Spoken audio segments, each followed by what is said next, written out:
Okay, we are live. Welcome to the Asheville City Council meeting. I am going to remind everyone to please silence their cell phones, including me. Also, just a reminder, if you would like to speak during tonight's meeting, we have a sign-up sheet at the desk outside the door. Please feel free at any time to go sign up if you haven't already under the agenda item for which you would like to speak. And we will begin by rising for the Pledge of Allegiance. I pledge allegiance to the flag of the United States of America and to the republic for which it stands, one nation, under God, indivisible, with liberty and justice for all.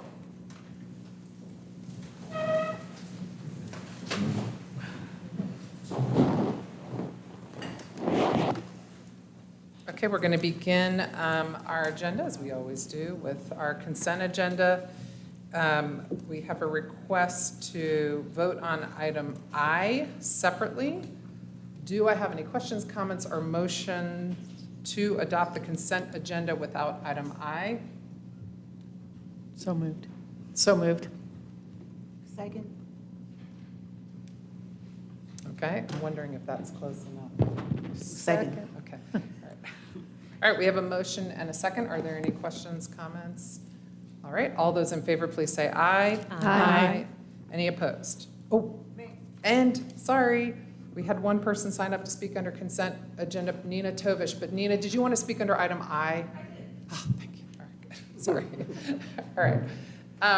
All right, do I have a motion to approve item I, and then we'll... or actually, I'm sorry, first, any questions or comments regarding item I and or a motion to adopt item I? We had a discussion during public safety, a pretty lengthy discussion during public safety about forfeiture programs in general. And we all had different, I guess, nuanced thoughts about why we should or why we shouldn't. But personally, forfeiture programs, they're kind of compromising to me because a lot of times the money is spent, allotted and spent, before an arrest or conviction is made. And to be specific... We did get some information about that. Okay, well, regardless, specific to how we're spending the money, I believe that our number one issue right now is a lot of gun violence. So while we cannot, as a council, we can't direct the police department on how to spend the funds, we can't make policy around how the funding is spent, I do believe that there should be a community vision around the spending. And as we have it now, we have 3 items, and I do believe that they are an asset to our department and will help on the reactive side or responding to crime. But I think right now there is an outcry for us to be have more preventative measures. Well, I was going to offer, I did have a chance to watch the public safety meeting today, and thank you guys for spending so much time on that. I know we have a number of officers here as well as our chief in case there's any questions or concerns about this item. So what we're talking about here is a forfeiture program. The amount of money involved in this is $419,000 plus, and this is monies that have been forfeited by the federal government to the city to be used in very confined ways, if you will. I did ask the city attorney to confirm that these monies derive from lawsuits that have reached final adjudication, and what they have been able in just a very few minutes, not much time to confirm that, is that the monies are only put into this fund after a judge orders that they can be. So somehow there's been some determination within the case that that a judge, because I had that question too, about at what point in the case can the funds be put into this fund. I don't know if you want to speak to that anymore. Am I on here? Or there's no on-off, it's not word. Okay. I'll speak loudly. Thank you, Mayor. So we did take a look into this and have been continuing to review the process that the DOJ, the Department of Justice, lays out for these forfeiture proceedings. And I say forfeiture because that is a separate legal proceeding dealing with taking seized assets, whether it is something like a vehicle, cash, any of those types of things, and essentially taking control of it at the federal level. That is separate from any sort of criminal prosecution that would be going on at the same time, and directly from the forfeiture manual, which the DOJ publishes. They state very clearly that the forfeiture action should always follow or come after the criminal action, not run parallel to create potentially the very problems and the questions that council members have raised.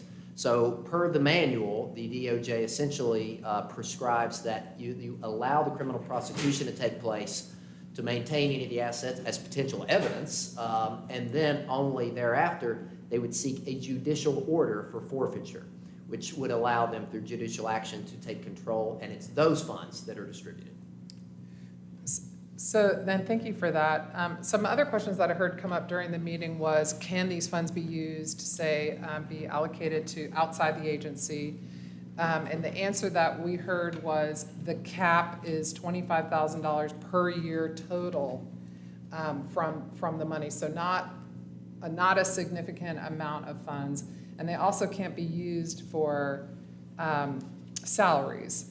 So pretty narrow in terms of what they can be used for. We also heard that apparently under federal law, the city council cannot direct the use of these funds. They have to receive a recommendation from the department. So that was a piece of it that we learned as well. So we have recommendations right now before us for what these funds should be used for. And I don't know if anyone wants to briefly state what those And we talked are. about that in public safety, and I think we came to the conclusion that if the money were spent in an outside agency, $25,000 cap would not make a substantial impact towards the community's wish list, which is to move in towards youth development programs, maybe violent interrupter programs. So $25,000 annually may not make that mark. Nevertheless, I do believe that there are some law enforcement activities that can support community towards anti-violence and anti-gun violence to be in particular. So I've consolidated some of my thoughts on this. The ACLU, American Civil Liberties Union, has warned in general around asset seizure, cautioning against policing for profit. It risks the integrity and trust of our organization, as it becomes a burden of the resident to challenge asset seizure even before they are found guilty. Asheville's own participation in missing evidence room items during Ron Moore's tenure in 2014 is not forgotten. This is a lot of cash. We need to know where it came from and how it'll help us to reach our goals. These resources were extracted in part from neighborhoods most impacted by the failed war on drugs. And it's our responsibility to ensure equitable services that return those resources to the neighborhoods they were extracted from. We have limited staff. We have deep needs in addressing the root causes of violent crime. I know that I share concerns around this. I'm supportive of training. And in fact, I've asked if more of those resources might go towards training to address youth mentorship and violence interrupter programming. And my ask remains the same as from the Public Safety Committee, that we return this discussion to the Public Safety Committee next month to get that more information. If it goes to vote at this time, I'm of the opinion that we don't have enough information on the demographics of impacted folks who've been having their assets seized, on how it will be available or used, and so I can't support it as a matter of principle. Is there anyone else wishing to speak or have any other questions on this item? Or do I have a motion and then I can open up to the one person who's signed up to speak under this item?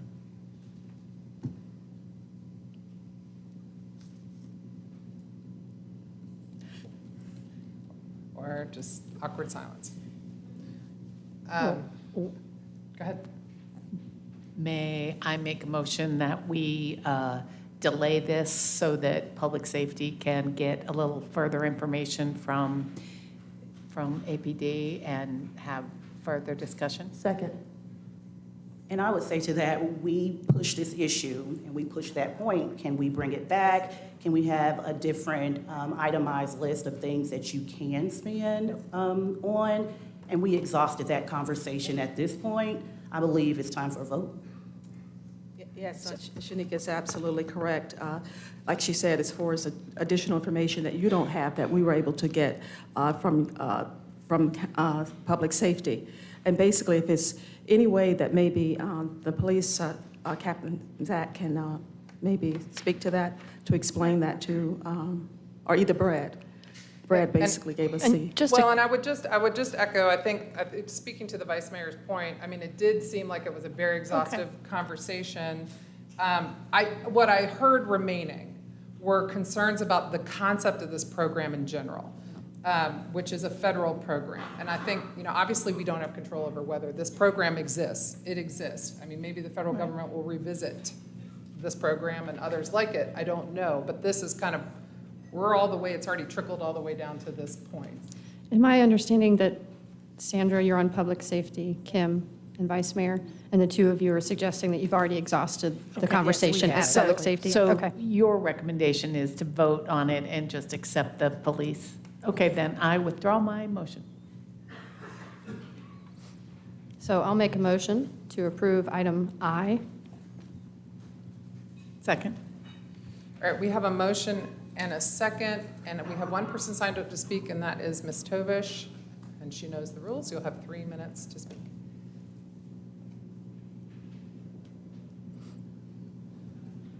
Good evening, Council, and thank you for the opportunity to address item I.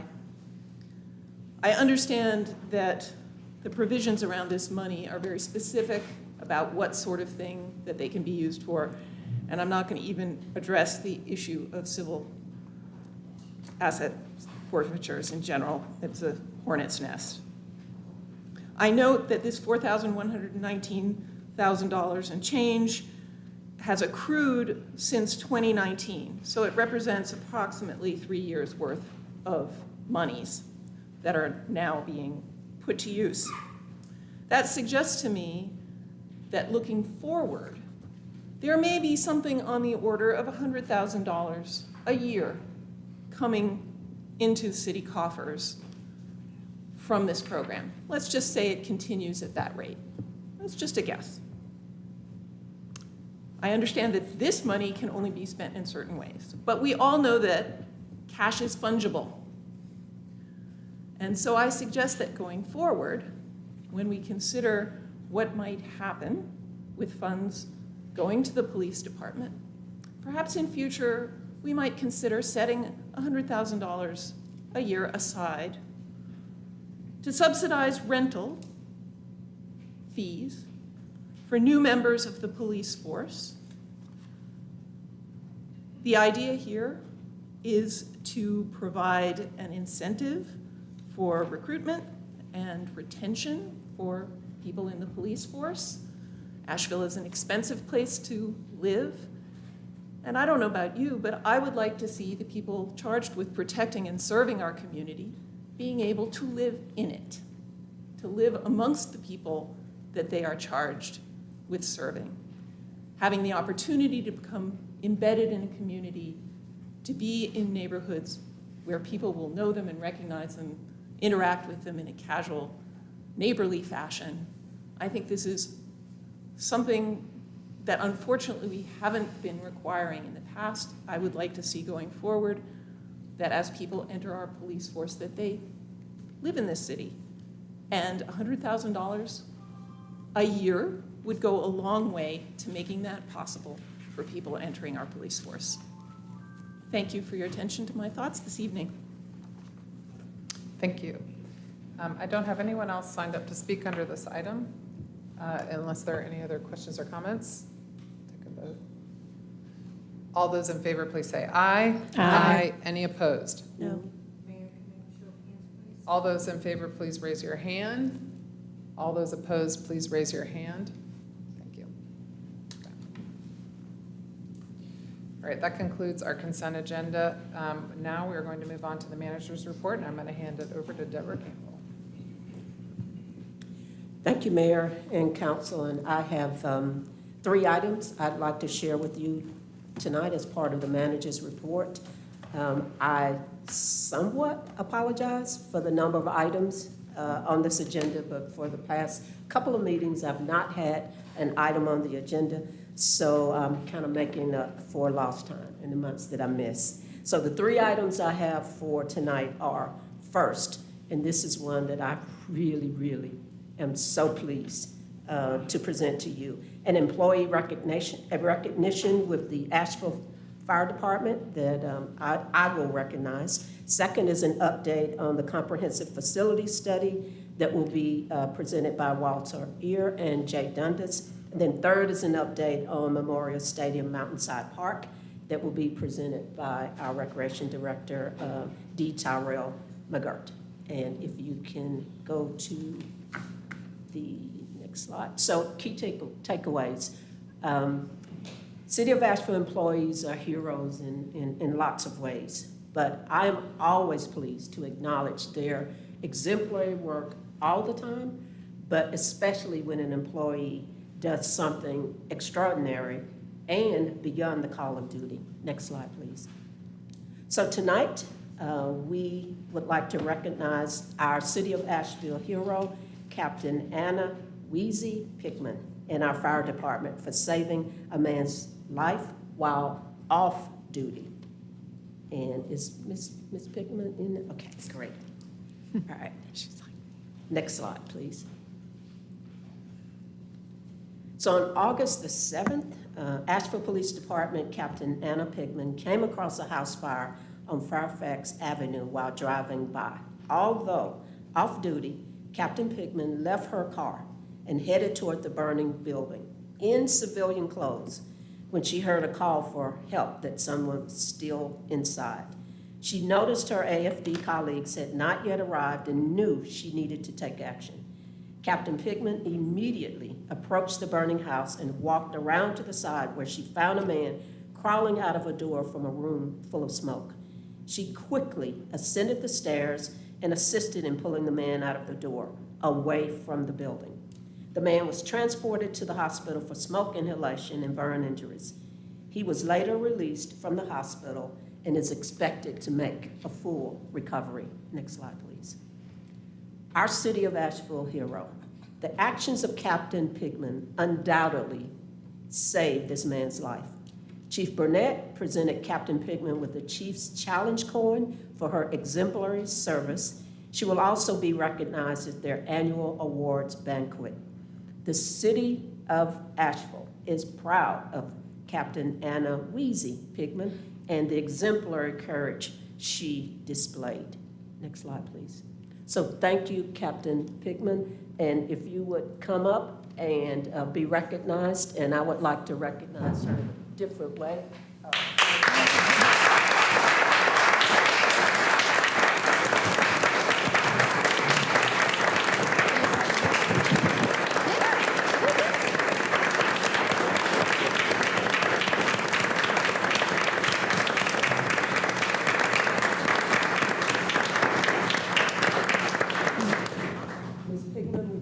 Like to have some comments. I know that you don't like all the hoopla, but we just truly want to say thank you. I think you took an opportunity based upon your dedication and your service. This isn't a job for you. It's what you do, and so we just want to thank you. Thank you. And I'm sure the man's family thanks you as well. I just hope that a bunch of little girls saw the news and saw it and they're like, wait, I can be a firefighter. Yeah. That would be awesome. Absolutely. We're a bunch of big girls. Right. Thank you all. Thank you. Thank again. you. We appreciate it.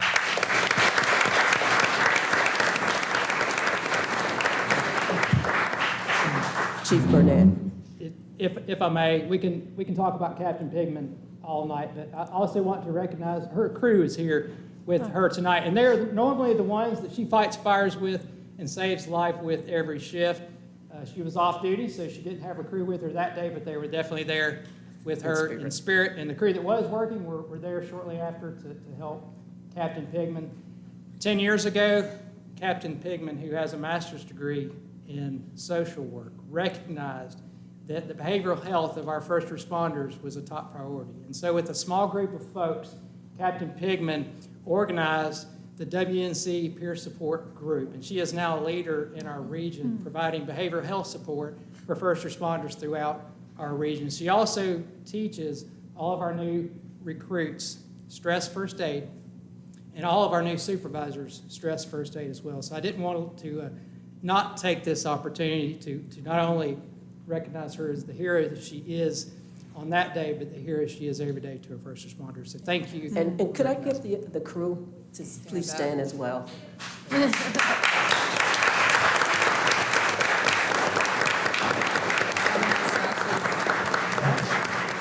Thank you so much. And the next item, and Walter Ear and Jay Dundas with our Capital Projects Department. I know that's a tough act to follow, but this issue is equally as important. So I'll turn it over to you, Jay, and then to Walter. Okay, good afternoon, Mayor, members of council. Jay Dundas, Capital Projects Director. We committed in the spring to providing you with additional information, follow-up information regarding a lot of our projects and how we're moving through things. Comprehensive facility study is something that we're really deep in right now and really trying to work intently to get through this so we can inform our future capital planning and budgeting. So with that, Walter gave a great presentation last spring, and he's going to bring that back up to you today, and I'll turn it over to Walter.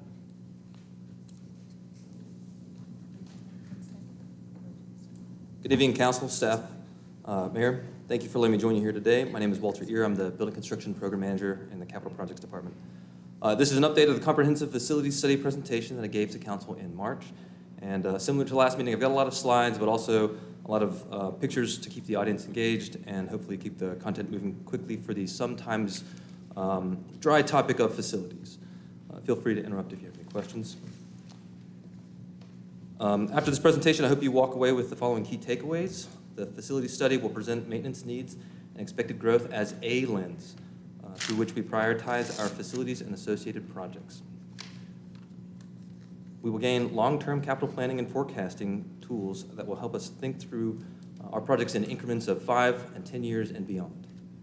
Lastly, we have a handful of proposed large-scale multi-year projects on the books. These projects exceed our current CIP funding, and we have some prep work to do if we want to propose and acquire additional resources to make these projects a reality. So here's an overview of the presentation. First, a recap of why we're doing the study, what we're currently working on, and project timelines. Facilities are a service platform. As the city grows and expands services, additional facilities may be needed to accommodate that growth. In an ideal world, growth and services would occur in a planned and sequence with the facilities needed to provide those services growing in corresponding order. Expanding service may require additional facilities, and expanding service beyond facility capacity may result in a decline in services across the board. Yes? I just wonder if you could speak up. I'm not sure if everyone can hear you. Directly into the mic. Thank you. Okay. We've inherited a situation in which 70% of city buildings are more than 50 years old, which is generally known as the expected useful life of a building. Some of those buildings have received life-extending major renovations, but not all improvements extend the life of a building as a whole. We can't say for certain whether, I can't say for certain whether those past improvements are in facilities that we want to keep for the next 20 or 30 years. This study will help the city determine which buildings we want to breathe an additional 20 or 30 years of life into. To drive this point home, in March meeting, I gave this car analogy. Some buildings are like a classic car, beautiful design, but lacking modern conveniences like air conditioning and automated features. Similar to our city hall with the nearly 100-year-old elevators, the manual elevators that we just recently automated this past year. Alternatively, some are like the Ford Pinto, a well-intentioned vehicle that doesn't meet our modern goals. Similar to the Pinto, we find things like asbestos in buildings in the pre-1970s era, and other construction materials and methods that aren't helpful for what we're trying to achieve today. Some facilities are like the daily driver, boring but reliable and fuel efficient. Think fire stations 10 and 11 built in the mid-2000s. And then lastly, we have the modern electric vehicle. If our goal is to buy the electric vehicle of buildings, there's no other way to buy that than to just buy that EV. And to that last point, I actually found that you can retrofit a car to be an EV. And we can do the same with our buildings. But before that electric motor was plugged into this now classic truck, the underlying truck itself had to be restored. So similarly, before we start retrofitting existing buildings, we need to evaluate which of them are worth investing the time and effort to keep, preserve, restore, before we convert them to a more sustainable future. Or which of them we simply need to trade in and replace and let go of, or let go of altogether. In June, City Council authorized 2 contracts. Staff intended to award these as one contract, but for the benefit of the project and the city, we decided to award parts of the study to 2 separate firms. Brightly is the company that will be performing the facility condition assessment to grade the state of our buildings. We already use their facility maintenance software, so the work will integrate quickly with current operations and provide us with ongoing capital forecasting tools.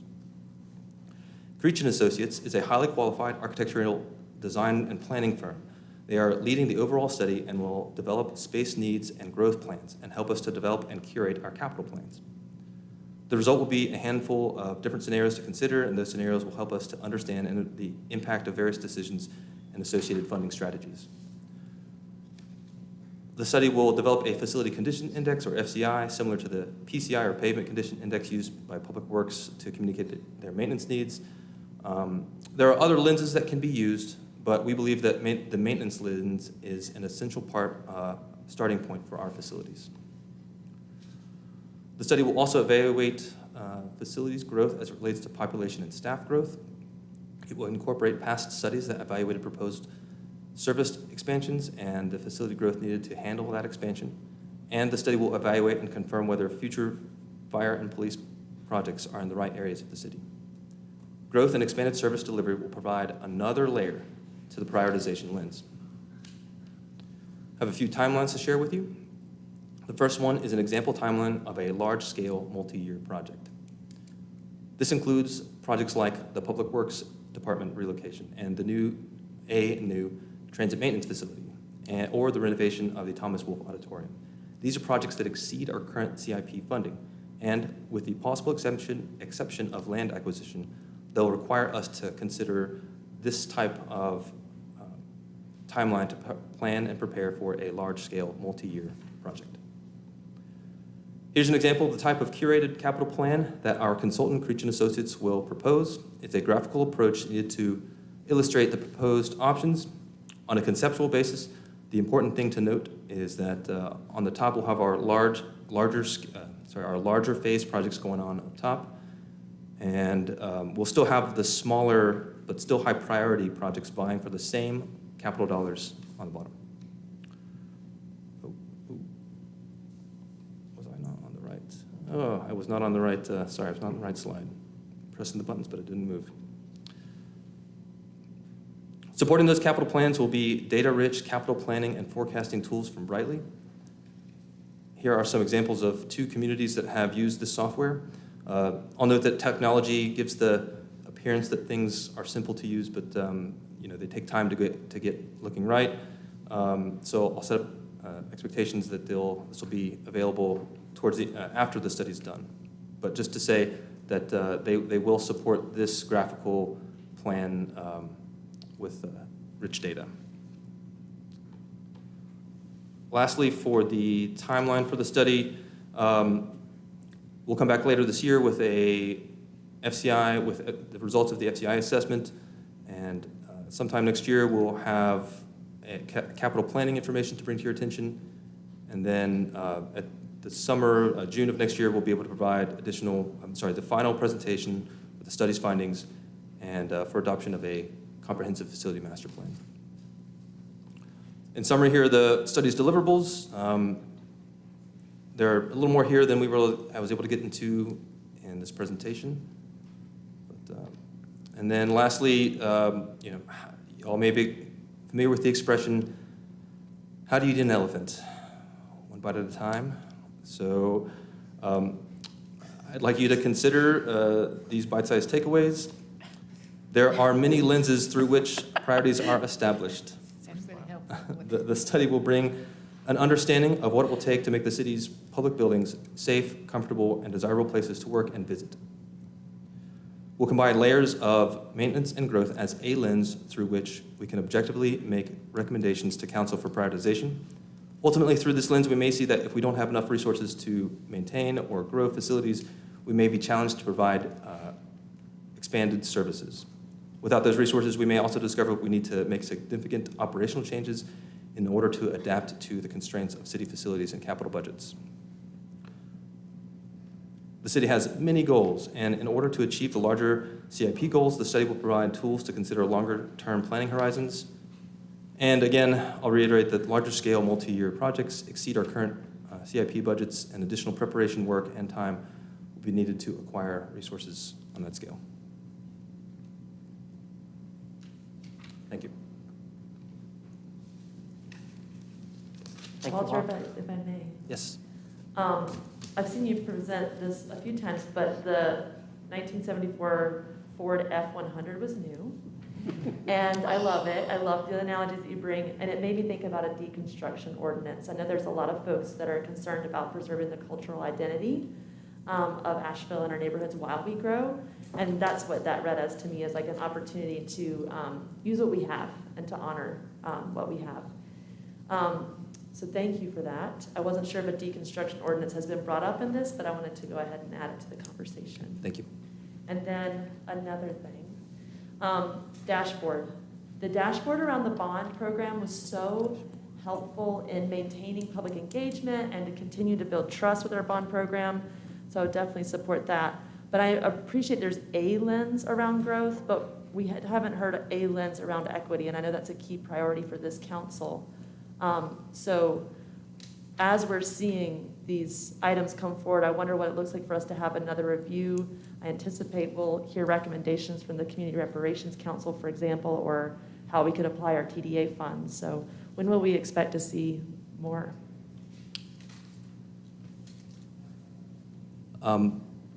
We'll have results ready for that part, for the growth and maintenance lens, probably in the spring, I would say next year, early next year, to be able to present those to consider. And that's what we'll focus on in growth and maintenance. And definitely a lot of the information that's being collected is really for the city's public facilities. And we certainly have a lens of not only equity, but sustainability as well. But in the context of a financial lens as well. I know that, you know, like this building itself, I mean, is a jewel. I mean, how would, you know, can you ever not think of having this building in the city of Asheville? No. However, when it comes to upfitting and creating the kind of space that employees need to be productive and the emotional well-being and safety, there's a lot that we're going to need to do in order to upfit a lot of our facilities. And then there may be some tough decisions in terms of, is it worth the reinvestment? Even though it is kind of a crown jewel, but you know, there is a financial context in the lens. I was just wondering, basically, once we get to a certain point, will we be in any kind of collaboration with the Preservation Society on some of these projects? Say, for instance, if the cost is too much for us to bear, and we basically decide to move X, Y, Z. I was just wondering whether there are any collaborations or conversation with the Preservation Society, because they may want to step in and sort of assist, and just wanted to see if that was somewhere in your line of planning. Well, the one thing that we will do is keep council informed at some key milestones. And this is we're touching base with you to say we have launched, we have consultants. I think I was in the room just behind the chamber, and someone was saying, we're here, it surprised me. It's like, we're here for the facilities master planning update. So we're well on our way, but we definitely will be touching base with full council and with the Finance and Human Resources Committee. I just had a kind of a question about the process itself. You know, I think there's a tendency for people to hear, oh, you've hired a consultant again, and that sounds like a waste of money to me. And I'm just wondering if you could tell us, I mean, I think a lot of people think, well, I have to maintain my house. I just keep this to-do list. You know, I'm gonna paint this bedroom or caulk this kitchen or whatever.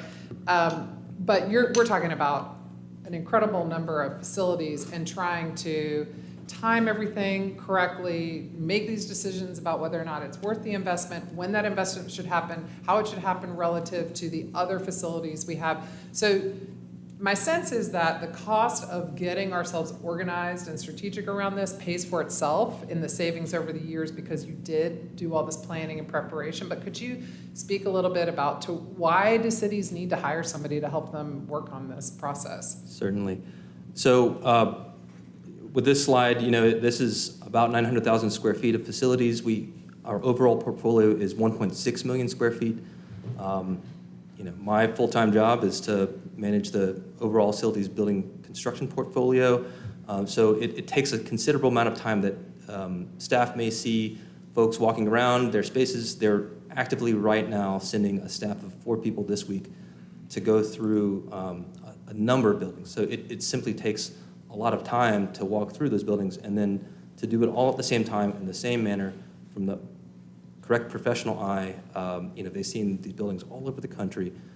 So it brings an objective lens. I think that's the other thing too, is that it takes an objective lens that we see, if there's something in your house that's maybe not exactly right, you're able to ignore it. You put the blinders on because it works, it's fine. But thinking in that longer term perspective of, I've got to replace my roof in 8 years because the person who owned it before me replaced it 2 years before I bought it.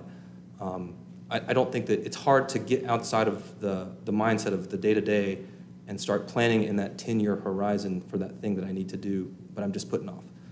So this helps bring it to sharp focus for us now, and then also to give us those tools to be able to do it continually, not just today, but to be thinking again in those longer-term horizons with tools to give us that capital planning perspective over a longer period.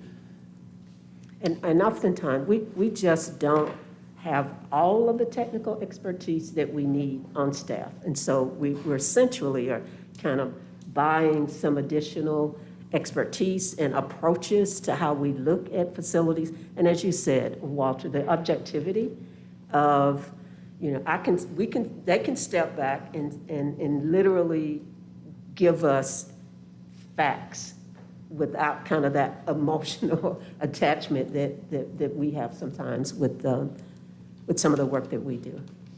Do we have any former studies or assessments, just out of curiosity, or is this our first big? We did an assessment of condition only in 2017. So you typically do these every 5 years, Okay. and it's time. But I think that the main difference between here and there was that we didn't look at space needs, so growth, and we also didn't really we were given a list, a work plan essentially to maintain. But are those buildings that we wanted to keep? Do you really want to put solar, which is a 20-year, minimum 20-year investment because you have to replace that roof first?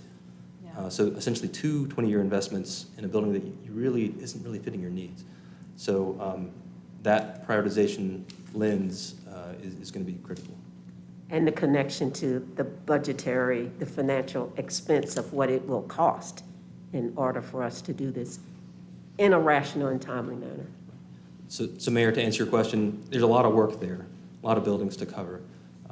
We need the technical expertise from an outside objective third party, and then there's all of these other pieces of the capital.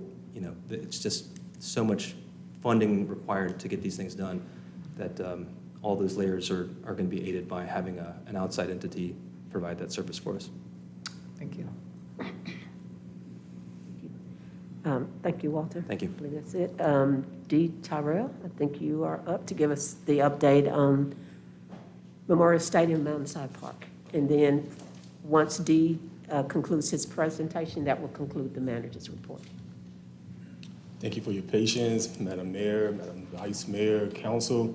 I'm Dee Tyrell McGirt, Parks and Recreation Director, here to provide you with an update on Memorial Stadium and Mountainside Park.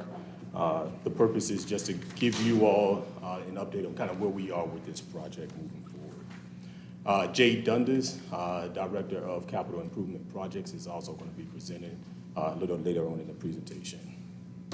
Some key takeaways include one, The community that we've spoken to on this project thus far have received the information, had an opportunity to look over the information we provided, and for the most part, we've gotten really good responses on what's being presented so far. The project currently is at 60% design. So this project currently, as it's being proposed, is moving through and advancing through the design process. Then lastly, once we get through this design process, you can look for us to be coming back to council around the March timeframe with awarding the construction project so we can continue moving the ball forward with the track and Mountainside Park improvements. A little background history, just to talk about the two projects and improvements that we're making. You all remember this is Mountainside Park, which is the park that sits right next to Memorial Stadium, as well as some improvements that we're making over at Memorial Stadium. With Mountainside Park specifically, we're looking at making some improvements to the walking trail that currently exists in the park. There's a current gravel walking trail. We'll look at paving that and making it more accessible to more people. We're looking at adding a track around the playground structure itself, and this is just a smaller track where kids on big wheels or learning to ride their bikes can do so closer to where they can be supervised by whoever the adult is at the playground with them. Pour-in-place surfacing, it's just a surfacing we're looking to add, which makes the playground itself more accessible to kids with special needs. We're looking at making some improvements and replacing the swing set that's there, as well as adding some benches, some tables, and some shade for those who will come into the park to enjoy it. Over at Memorial Stadium, some things we're looking to do is demolish the current concession stand and the restroom facility. We'll construct a new combined building that will house both the restroom and a storage facility. We'll make some overall improvements to the accessibility of the stadium itself, make some improvements to the lighting, security lighting in the area, as well as make some improvements to the scoreboard area. And you can see here, these are just pictures of the current restroom facility as well as the current concession stand. We'll look to tear these down and build an all-new facility. Then lastly, the meat of this project is the track that is positioned in Memorial Stadium. This will be a 6-lane competition track, pretty much similar to what you're used to seeing at a middle school, high school, or college stadium. It's 400 meters. It will have a rubber track surface, again, which is conducive for competition track activities. It will reduce the size of the field. So I know there's been some talk about the current turf field that is in place, which is currently 70 yards in width. It will reduce it down to 65 yards in width. The length of the field will remain the same. There have been questions about how does that impact the current soccer team that is there. Soccer team will continue to be able to have their soccer games at Memorial Stadium with the new improvements that are being made here. We'll replace the restrooms, like I said earlier, replace the bleachers on the west side of the stadium. These are the stands that are currently there, the tall stands, metal stands. We'll replace those. This is where the new restroom and storage facility will be located, as well as what we're calling a concrete plaza. This would just be an area where, if need be, for larger events where we need more seating, we can bring in some temporary bleachers to expand the current seating area of the event space. And then we'll make some modifications to the existing stormwater pipes to accommodate the new track that's going in. At this point, I'll turn it over to Jay to kind of provide some insight as to what has happened, who we consulted, and next steps in the project. Thank you, Dee. Jay Dundas, Capital Projects Director. So as Dee had indicated, that the restroom and storage facility will be replaced and moved to a new location. These are concepts of current projects that are typical bathrooms that we're seeing constructed right now. Through conversations with the architect and staff that will end up maintaining. You'll see some version of one of these restrooms located on this facility. That'll be located in this area here, as Dee had indicated. Just to reiterate, we are at 60% design. We are at a point of design where we feel like we've gotten the feedback related to the concepts that are being proposed, and that we need to be moved through to design completion and bidding this project. There was public engagement efforts associated with this, reached out to the neighborhoods, East End, Valley Street neighborhoods, and Oakhurst neighborhood. And then stakeholder groups were also, user groups were engaged.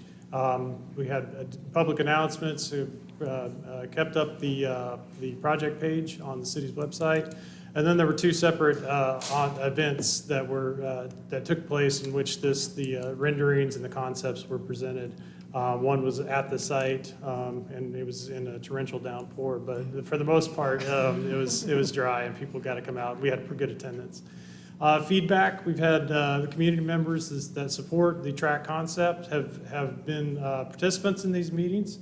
They have reviewed the plan and shown support for the site layout as presented in this drawing. So this is the project and the concept that we are moving forward with. If you'll go back to that Yes, slide, would you point out there that the facility in the top of the picture is the facility to be relocated? This right here is the Parks Maintenance Facility, Hunt Hill, and that site is currently being considered for relocation. Thanks. Okay, and the construction award, again, as Dee Tyrell said, it was March 2023. That is an important date in the ability for us to continue the design process from this 60% design through completion, and really get down into the details of how this project is designed and going to be constructed. That's the phase we're in right now, and we really need this time to be able to meet this March 2023 deadline.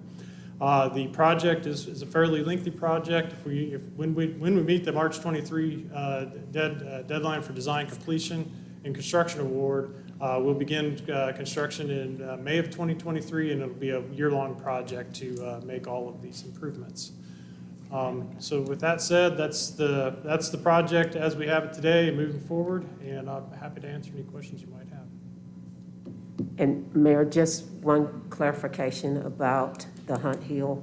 The use is being relocated, not the building. I just wanted to make sure. Right, the building will still be there, Building will yes. stay there, Yeah. right. Is this kind of, I saw on there that there would be some new trees and shade trees. Is this a good example of using tree in lieu funds? That I'm not. I'm just This would wondering. be part of the project cost. I don't know that No. we would. We don't have any examples yet. Well, that's what I'm wondering. That's, yeah. Yeah, I know we we would just have just- some we money would there. I didn't know if adjust we When that happens, repurpose it somebody at these needs to tell points. us. Yeah, the trees that are shown here would just be incorporated into the cost of the project.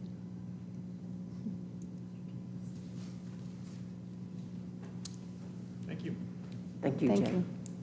That concludes our report. Oh, okay, sorry. You're up.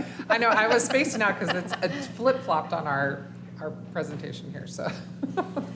All right, that concludes the manager's long but very thorough report.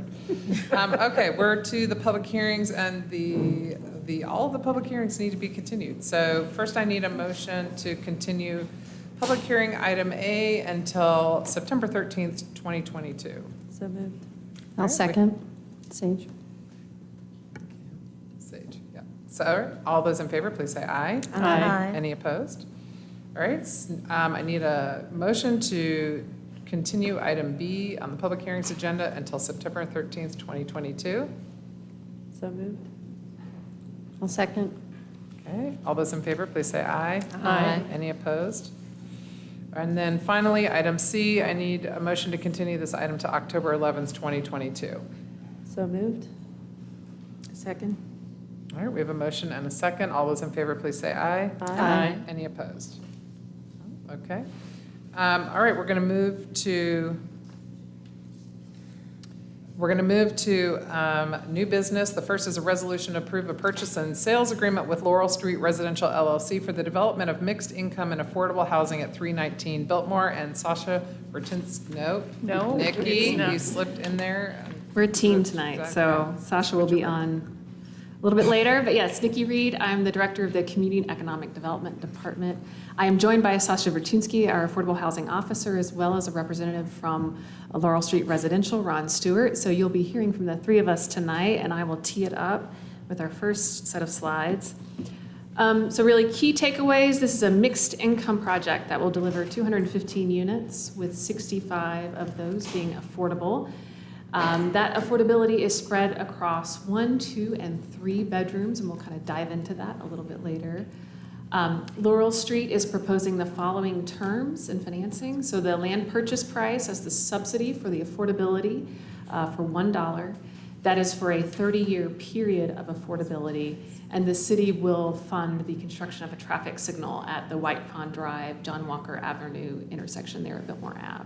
And so we do recommend approval, and we'll walk through that proposal in more detail, but just a high-level background here.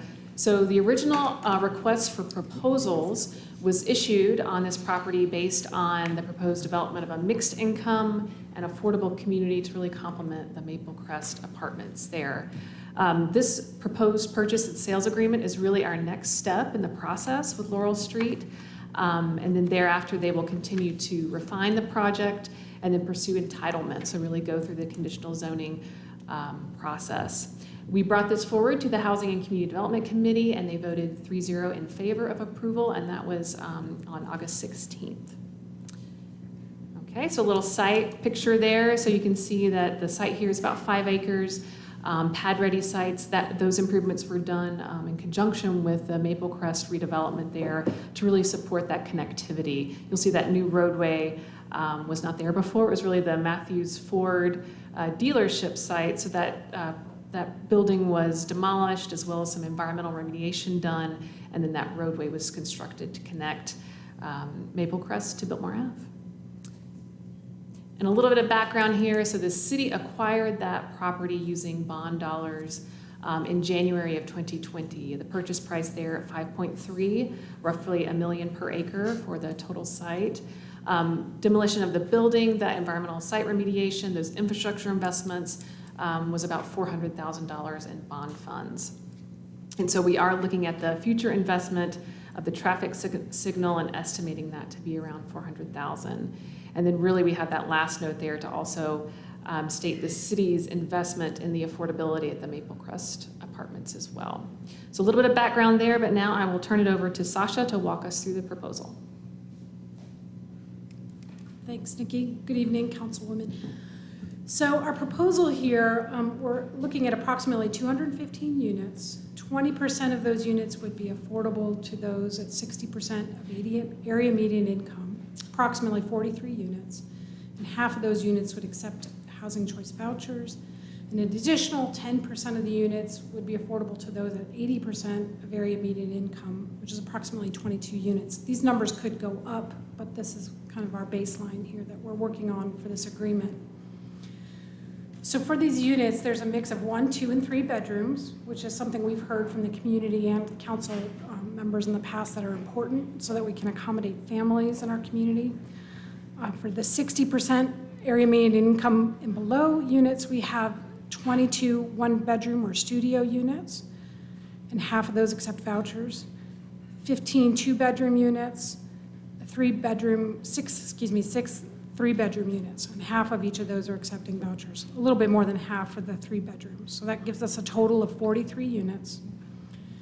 For the 80% units, we have 7 one-bedrooms, 9 two-bedrooms, and 6 three-bedrooms for a total of 22. And then we have 102 one-bedroom market rate units, 38 market rate 2 bedrooms, and 10 market rate 3 bedrooms for 150 units. So what we're asking for tonight is approval of a purchase and sales agreement. And I know we didn't talk about this, but we get through this. If we approve this, we draft the agreement, we have the agreement, and then they will start their design in earnest and start their conditional zoning process. So as we said, 215 units minimum, and we have 20% at 60 and 10% at 80% AMI. 30-year minimum affordability period, and that is held by a deed restriction. The land price would be $1, and that serves as the city subsidy for these affordable units. Just some other considerations, we expect construction, and this would be a part of the agreement, to be completed within 24 units of closing on financing.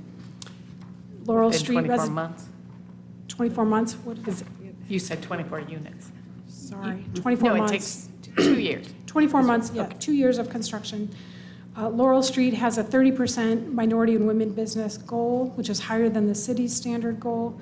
And we're also looking at about 1,000 square feet of commercial space, which could be for a nonprofit or community development, or maybe even a small community grocery store. So as we always do, we do policy analysis to see how this complies with our existing policies. It's meeting our policy for implementing affordable housing on city-owned land, which our policy says 20% of the units should be affordable at 60% AMI for 20 years with a strong preference for 30 years. And as you know, that the major consideration here is, the land price was somewhat high. We bought this property from Duke, and so that price had to be the market rate. They couldn't sell it to us for less than that. So our cost for subsidy is approximately $81,500 per unit. Some of the infrastructure and investments we've made have also benefited Lee Walker Heights or Maple Crest apartments. This project has been in front of the Housing and Community Development Committee a couple of times, and at their last meeting, the committee voted 3-0 to recommend approval to City Council. And staff is recommending support for this project. It's a mixed income development, which we think will benefit and be a great mix with Maple Crest. It complies with our policies, and we're getting 30% of the units being affordable, which is great, and we're getting a great mix of bedrooms there as well. And just for anybody who doesn't know, in the public, or construction costs have increased significantly over the past 2 years. So, and these are our key takeaways that Nikki reviewed earlier, and that staff is recommending approval. And now Laurel Street has a presentation. You could ask me questions, but I'd love to ask you a couple questions. This is an exciting project. Can you tell us how, we looked at the subsidy here, it's $81,538 per unit. That includes the units that are 80% of AMI as well. Yes. Compare that to what we would typically be looking at. This is a land grant rather than cash, but if it were evaluated through the Housing Trust Fund, give me a little kind of apples to apples. Sure. So projects vary all over. There are different projects with every project's a little different. This is not a tax credit project, so it's not getting tax equity, income of cash, or, a cash infusion from tax credits, so that makes it different. We are the only provider of subsidy in this project at this point. 360 Hilliard, just for comparison, that subsidy was around $71,000, $72,000 per unit. And so that was around 39% of the units were affordable in that project. And that was a combination of subsidy, LUIG, the Land Use Incentive Grant, a Housing Trust Fund loan of $1.4 million. And the land. And some land costs. And that's where our total, when you add all those up, that's how that stacked up. Right. For 50 years. And it was for 50 years. It was for 50 And this one's for 30 years. But was 360 Hilliard a tax credit finance project? No. Okay, and this one is not a tax credit. And can you tell us a little bit about why it's not a tax credit finance project? And I may have to defer to Ron Stewart. I was going to for ask that. you to defer to Ron. No, I mean, my understanding is it's more of what we asked for in terms of That's the criteria. correct. Yes, when we put out the RFP, we asked for a mixed income development so that it was accompanying, Maple Crest was a tax credit project. So tax credit projects, to my understanding, are 100% affordable. We're you don't have these mixed income projects the way we. So we wouldn't have been able to achieve a mixed income project with the tax credit financing, even though the tax credit financing would subsidize to a greater extent the project. Okay, The concern was that we would have two very large apartment complexes that were fully 60 AMI and I'm just below. trying to clarify the rules around tax credit financing that we put out in our RFP, a description that would preclude tax credit financing. So my recollection, excuse me, first, my name is Ron Stewart. I'm Senior Vice President of Development for Laurel Street, headquartered in Charlotte. So thanks for having us. We're absolutely excited to be here. So my recollection of the RFP that the city issued was a request for more mixed income and workforce housing. And the purpose behind that was to be a complementary project to the Maple Crest, which had a deeper level of affordability. So when you look at the income mix that we're proposing for 319 Biltmore, the affordability kind of picks up where Maple Crest stops.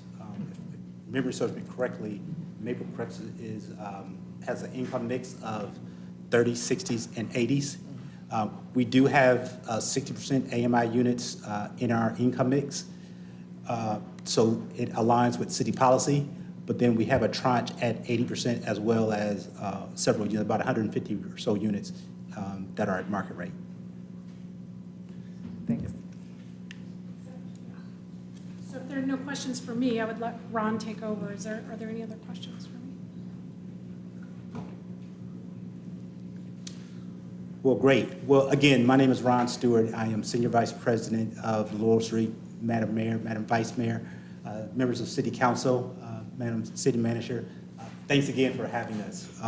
I've shared in the HCD meeting that, with the support of city staff, most notable Nikki and Sasha, we would not be here today. So I definitely want to, give thanks to them for kind of helping us navigate this process. Ironically, I joined Laurel Street back in 2019, right prior to this RFP coming out.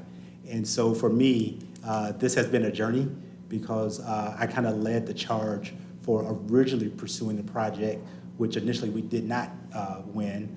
But nonetheless, I think the fact that we're here, we're incredibly excited to be here and to be partnering with the city of Asheville on this opportunity. So I am going to briefly go through our presentation, which you will see that a lot of it is kind of repeating what Nikki and Sasha shared. But feel free to stop me and ask any questions. So initially, I'm just going to kind of give some highlights of what we're currently seeing in the market, briefly walk through our development program, as well as our unit and income mix, discuss our current budget and the assumptions around that, and then talk through kind of what our proposed timeline is.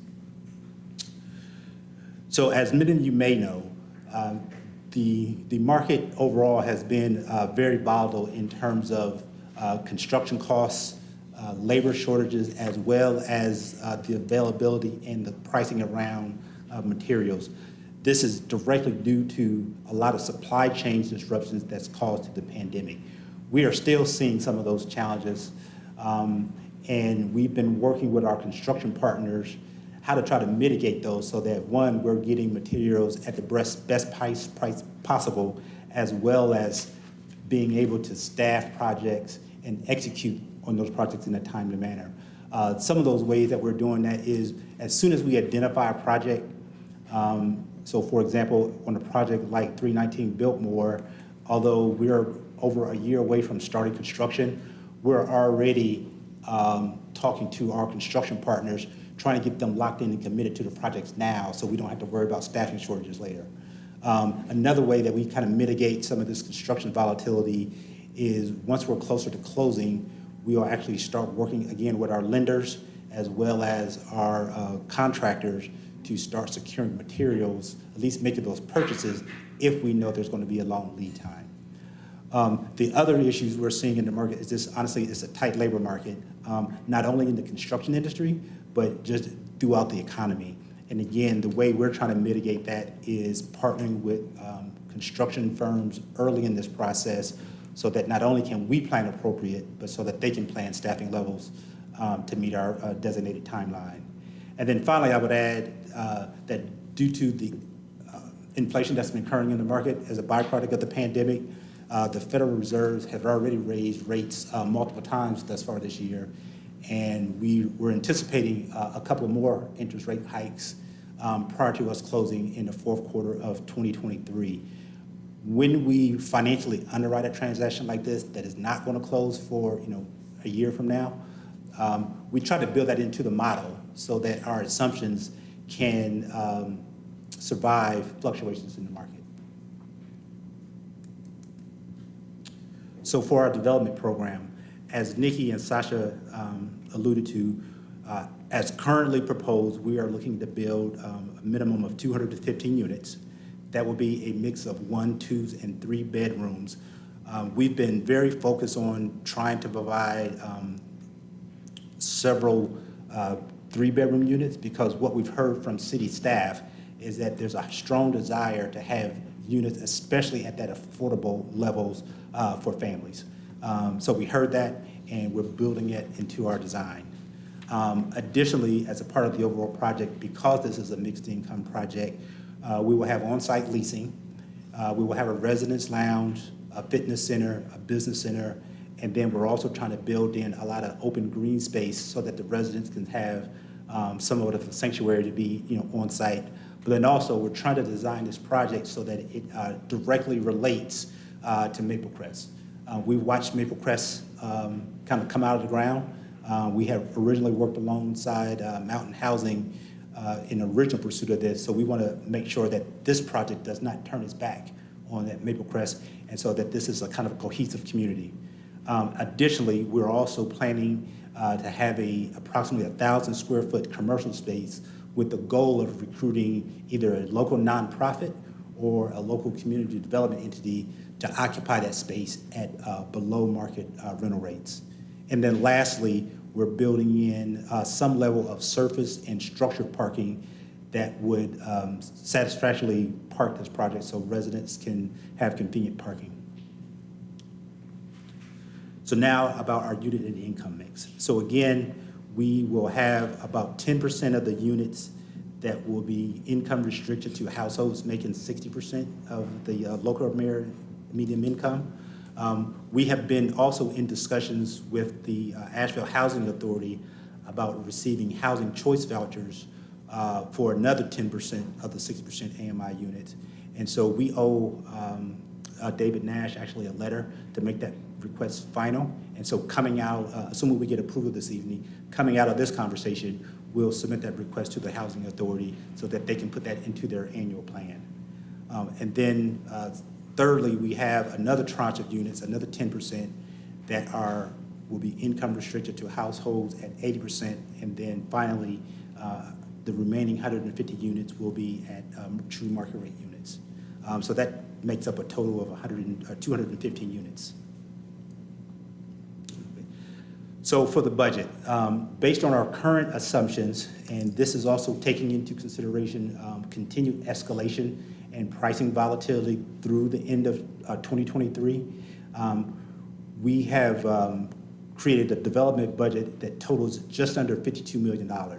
And so we will finance this through securing conventional debt, but then Laurel Trade already has existing relationships with equity investors that are willing to finance this project, both on the limited partner side as well as with our general partner investors.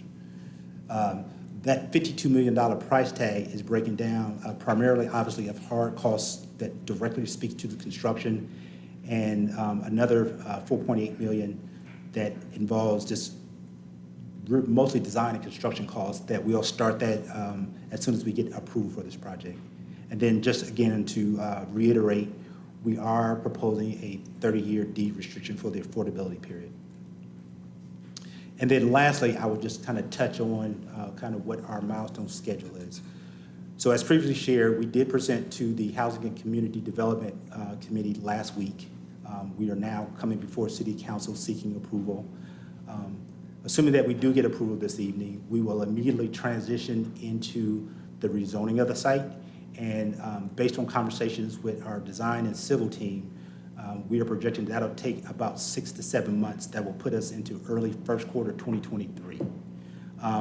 Once we have that approval, we will be coming back before this body to get our, not only our conditional rezoning approved, but the final draft of the development agreement as well as the purchase and sales agreement.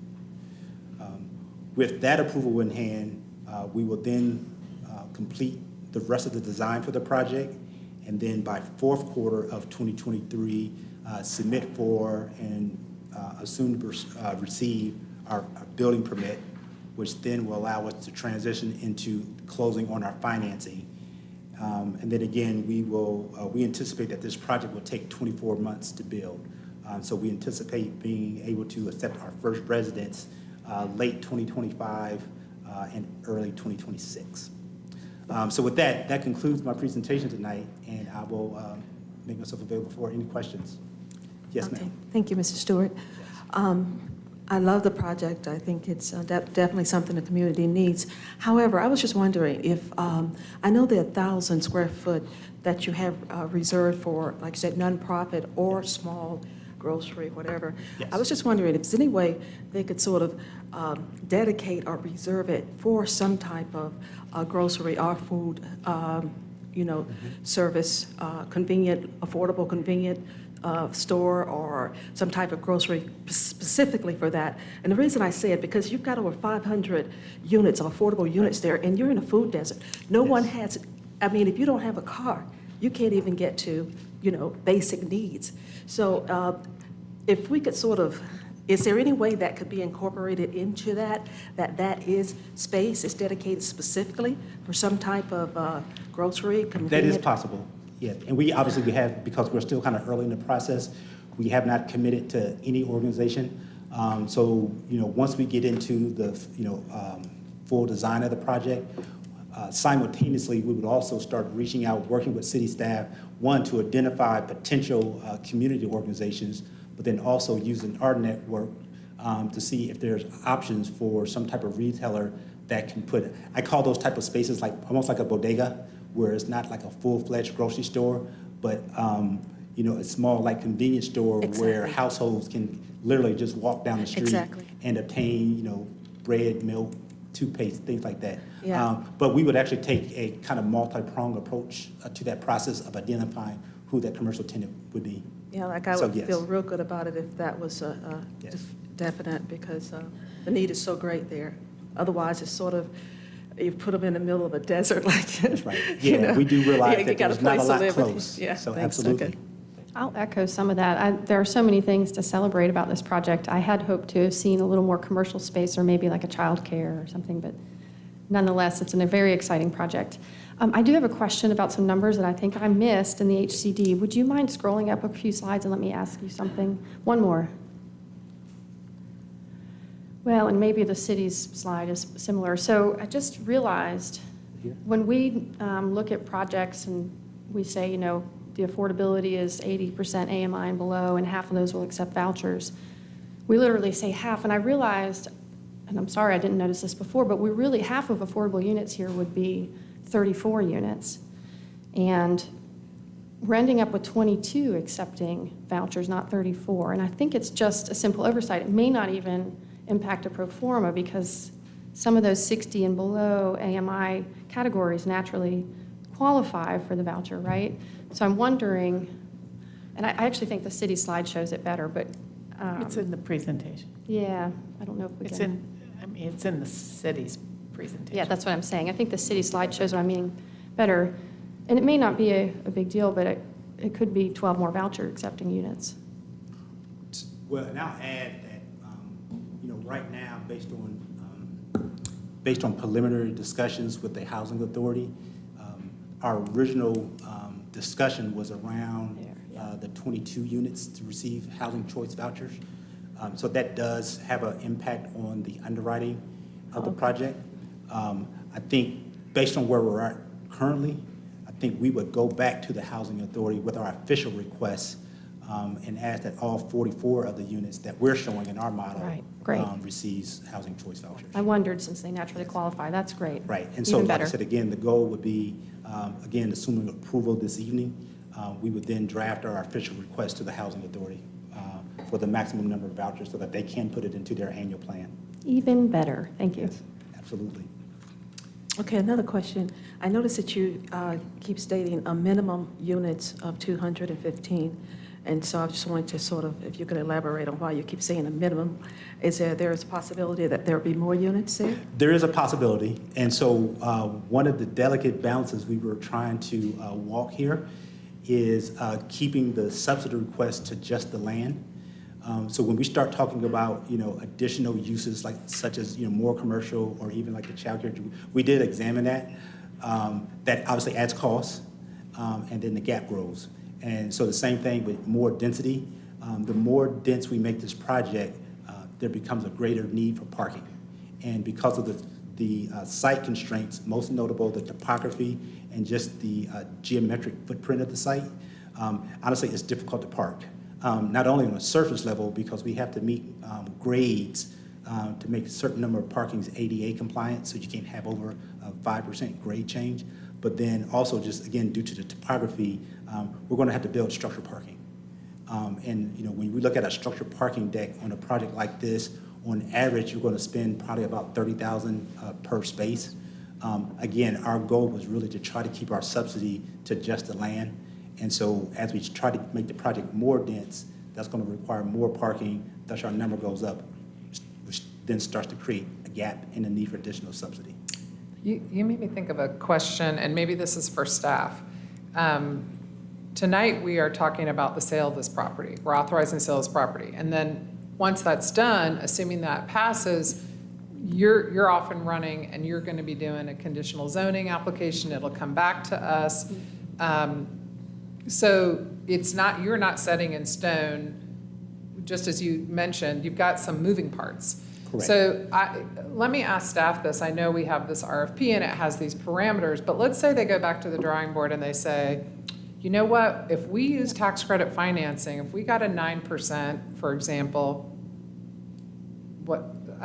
or the more likely 4%, which is available to anyone without a limitation, and we added 50 more units and we added more commercial space, and could they do that? Could they come through the conditional zoning process, come back to us and say, we kind of changed it up a little bit, we think we've enhanced some things, we've grown it a little bit, and we figured out a different funding mix, and we think this is a better product. Do they have the flexibility to be able to do those sorts of things?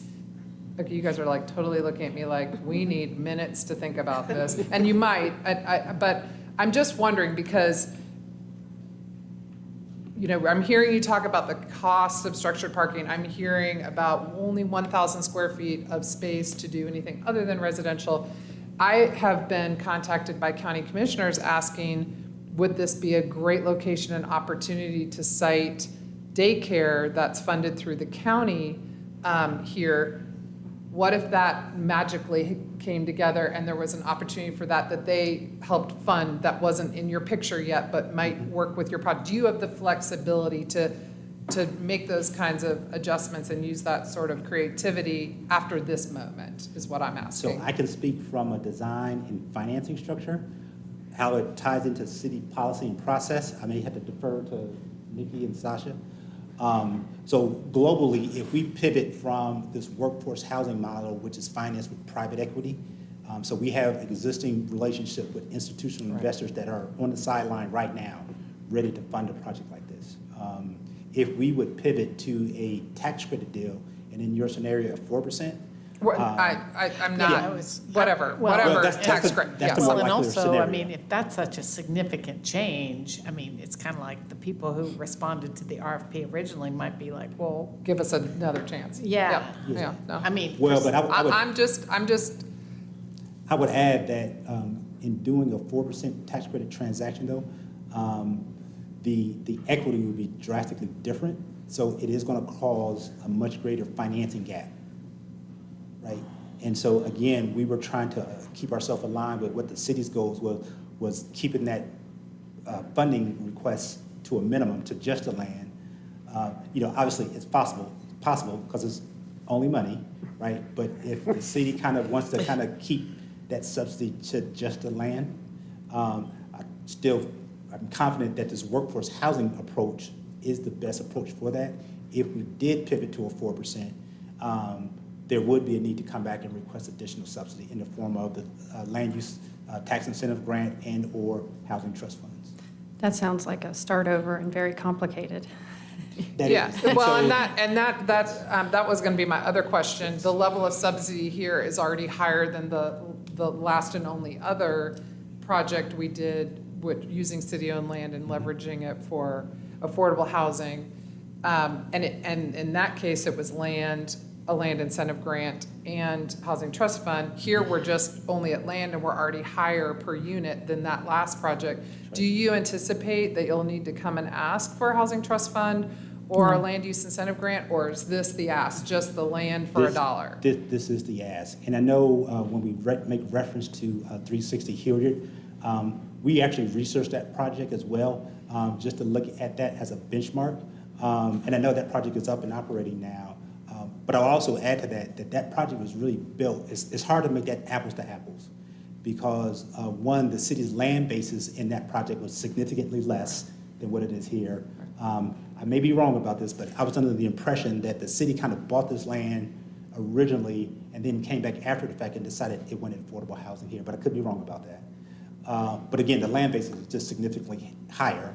But then also, earlier I made reference to, what we're seeing in interest rates that are, rising. Every time they rise even the slightest bit, that drastically reduces our project's ability to size debt. When 360 Hilliard was being built, we were in a low interest rate environment, so that drastically benefited that property. And then thirdly, I would add that the construction market, this time last year, we saw lumber go up at least 300%.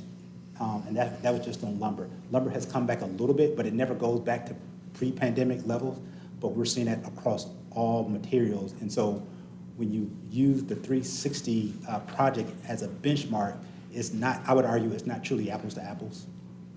Thank you. I guess one thing I am hearing, though, is that this is a minimum. You might come back with 230 units or something. But Okay. so maybe what I'm hearing is if you can add some more units or if you can add some childcare centers, I wonder if maybe the county, who sounds interested in childcare, might be interested in another layer of parking deck. Who knows? And we, but stay open, I guess. Yeah, what I'm once we hearing. do launch into full-blown design, we are going to try to make it as dense as possible and keep the subsidy just to the land. A part of our early discussions were, while we looked at all these other uses, our original proposal back 2 years ago had a daycare center and commercial. But that was such a complex project, not only to design, but also to build and to finance. And so because the city has actually had this land for so long, our mindset, and especially for Laurel Street, was let's do something that's kind of middle of the fairway. Let's just get a base hit.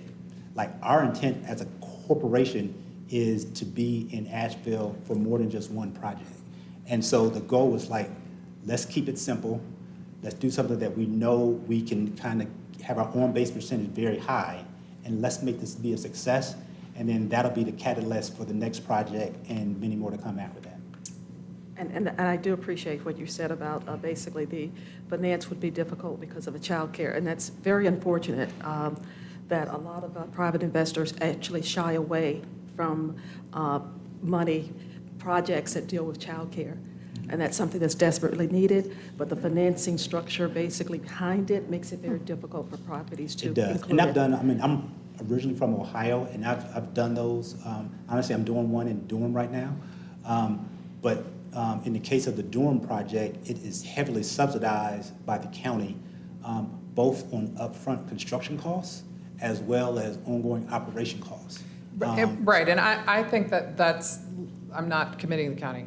Everybody's fine. I'm just saying that I was just asking the question, Yes. if that were presented as an option, obviously with funding. I mean, you've got your model, what you're working with. I just wanted to make sure there was the flexibility in the CZ process that you would, you could consider that, and there wasn't some reason we wouldn't be allowed to do that. Yeah. This is just Well, obviously, maybe we need to go check out what's happening in Durham. I have another question, just because I've been asking folks that we have a goal of neighborhood resiliency, and I've been asking for new development. What's the plan for renewable energy at this location, whether it's options for charging vehicles, solar on top? Because at the design phase, what we hear a lot at the end point is if we had been asked earlier in the process, we would have moved air conditioning units on the top, for example, to a different location, or opportunities for common utilities. Yes, very good question. So again, we're not that far into design, but based on what my expectations are today, I don't anticipate us doing electric panels, but one of the things that Laurel Street as a company is doing throughout its portfolio is even on things that are up and operating, we're retrofitting a lot of our properties to have charging stations. So given where we're at, and that's going to be a standard from our organization going forward. So at a minimum, I am anticipating that we will have electric vehicle charging stations at the property. But then in addition to that, everything that we do from a construction and design standpoint are usually in line with some type of national green building standard. So we're using not only energy efficient appliances, but we're also looking at the materials beyond just appliances that we're sourcing, not only what the materials are and their longevity and life cycle, but where we're sourcing them from, just to try to bring down that carbon footprint. But again, at a minimum, we will have at least charging stations. I want to turn the conversation just a little bit. Purpose-built development. I know you all are masters in creating cohesiveness and a sense of community with families from different incomes. Being that you're going to be next to Maple Crest, how do you plan on creating a sense of community with that development? So the first step in that is honestly how we design the overall site plan. When we've, and again, we haven't gone deep into the design yet, but when you looked at some of our kind of early on conceptual plans that our architect gave us, they had a deck at the western edge of the property that really, or not, it was surface parking lots. So you had this kind of like natural or man-made barrier that kind of was between us and Maple Crest. We immediately said, no, we need to have buildings that front that, that addresses it. But then also, one, how we lay out the site plan so that we're not creating those barriers between our property and the Maple Crest community. But then secondly, we're going to kind of infuse our site with additional green space and walking paths that kind of tie those two properties together.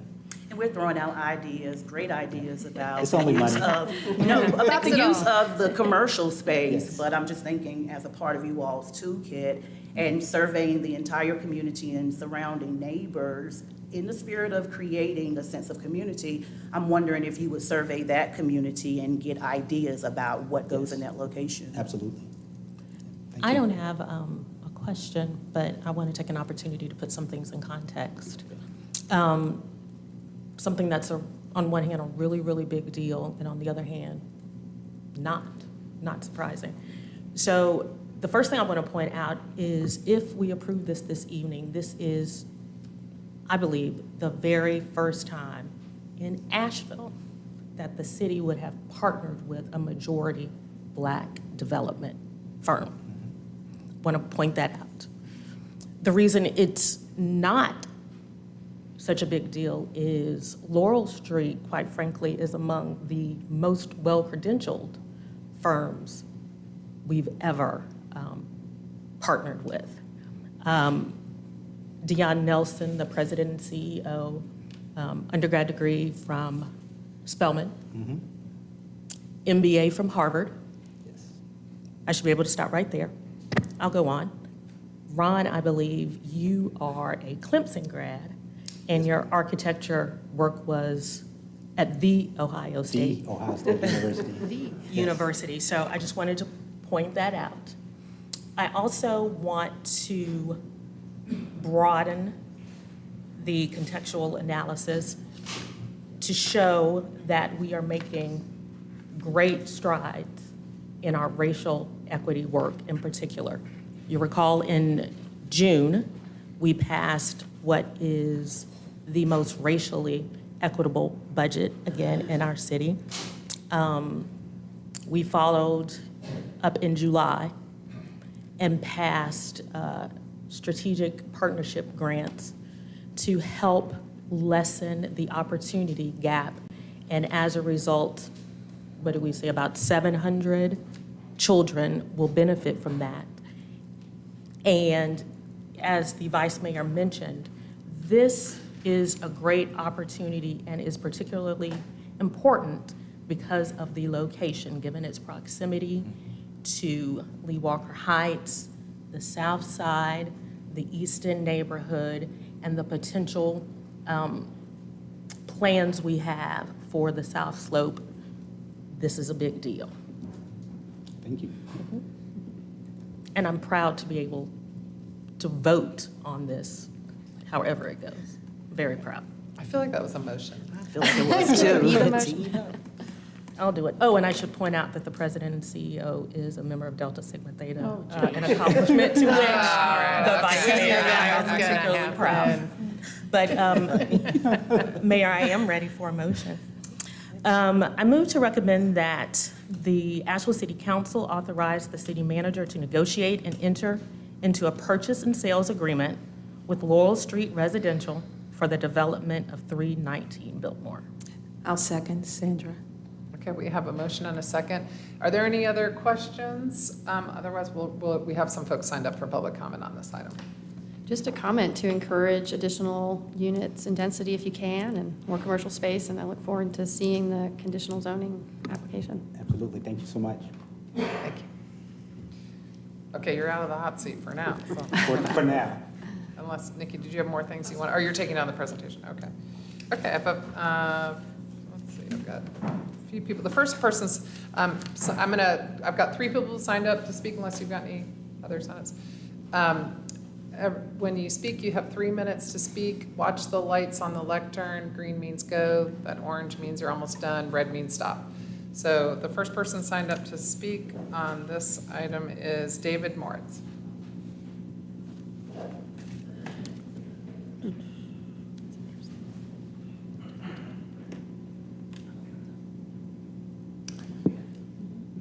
Thank you, City Council, for the opportunity to speak today on this project. I'm here just to really voice my support for City Council's contributing this land for the project. I think it's really important that the city support affordable housing, workforce housing, and more housing in general, particularly in the downtown area. This project in particular could be walkable to downtown, and looks like a good project at this point. And I just want to voice support for the project and for the developer. It looks like the city went through a rigorous process to select the developer for this. And I understand at this point the approval is for entering into a contract to sell the land for $1 to the developers. And given the cost of construction right now in the country and in Asheville in particular, I think it's very important that the city actively support more affordable housing in the downtown area. So I just wanted to offer support for the project. Thank you. Thank you. Jonathan Wainscott?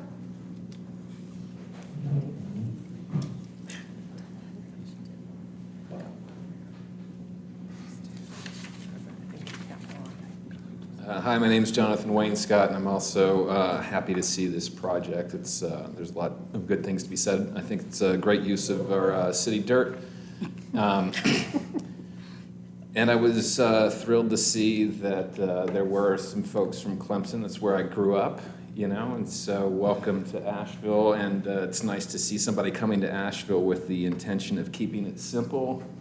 Good luck with that in this town. And I also empathize with, as a designer, having to hear all these questions. Can we do this and can we do that? And I want to thank Ms. Mosley for pointing out the social issues at hand. And it's a bit of a shame, you know, that this is the first time in history that the city of Asheville has partnered with a black-owned business.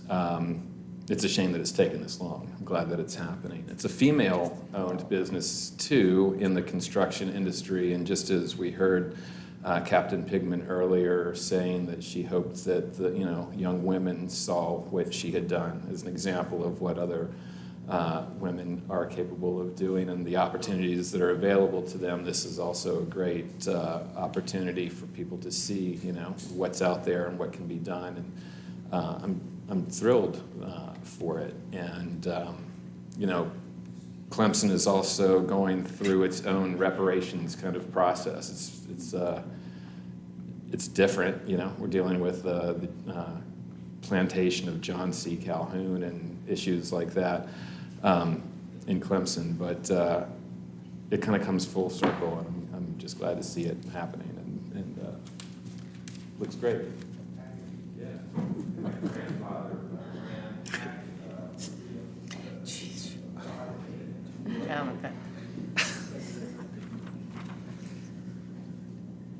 You'd think we have Clemson fans here, but they're actually pickleball. They wear the same color, though. Well, the Ohio State University. There you go. The last person signed up to speak under this item is Jared Wheatley.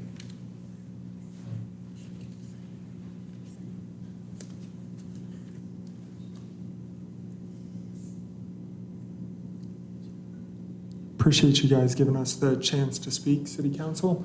I, like the previous fellows, are here to speak about the support and to talk about team building with the city and developers and housing in the city of Asheville. The only way we can address housing issues is by bringing more supply and more diverse supply.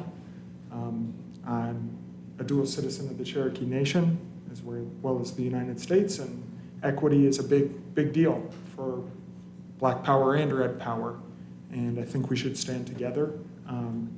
And to see this project come through under this council's guidance and with staff's direction and inclusion is really important. I'd like to see also, with that diversity, some less qualified folks come through who haven't had the opportunity to be as privileged, which means engaging small businesses on smaller projects, and that's where I think it looks like you guys are leaning, which is to focus really heavily on being inclusive, not just from an ethnic perspective, but also types of housing. I think there are other projects that have been approached under this council that may not have been received as well, and the housing crisis in the sense of not only the cost, but the difficulty with building. It's nice to make requests like addressing food deserts. At the same time, if we don't build housing and it's not affordable, then we're excluding a lot of opportunity. And so I just appreciate the team building exercise that appears this project's been. So thank you. Thank you. Okay, we have a motion and a second. That concludes the folks signed up to speak under this item. If there aren't any other questions or comments, are we ready to vote? All right. You're looking at me like you want to say something. Okay. All right, okay. All those in favor, please say aye. Aye. Any opposed? All right, thank you. Okay, we have, the next item on our agenda is a resolution granting a housing trust fund loan to Mountain Housing Opportunities for the purchase of property at 16 Restaurant Court. This time it is going to be Sasha starting us off. Good evening, members of council and members of the public. I am here to present this housing trust fund request. It's hard to move on. That was a great. Yeah, I know. We don't have any good transitions. Like we should have a tune or something. When we bought that property, it was a big celebration. A couple years ago, it was a really big deal. We worked so hard on that, and we. It's a really, really big deal. Yeah, there's still time to clap, Woo. I guess. So just some key takeaways for this project. Mountain Housing Opportunities is requesting $850,000 in a housing trust fund loan for an affordable housing project at 16 Restaurant Court. It's a requested loan with 0% interest and deferred for a period of 40 years, secured with a deed of trust. And I'll talk a little bit more about that in a minute. The project is for 50 to 60 units, all affordable at 60% AMI and below. 20% of the units, 10 to 12 units, would be reserved for young adults aging out of foster care. And the city funding being proposed tonight is for site acquisition. Their pro forma indicates that they may come back at a later time for an additional $661,000. And they have other requests of other partners. And at this point, staff is recommending approval by council. So this site was previously approved for a housing trust fund loan of $1 million with a different developer.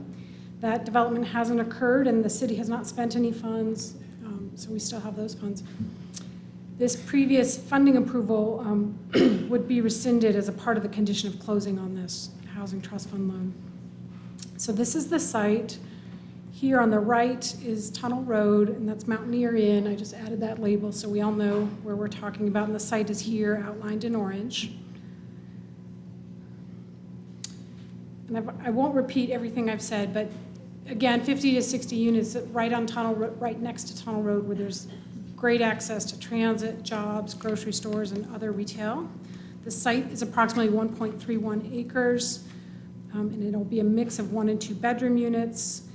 And I'll go through I have the affordability mix chart, so I won't go through that right this second.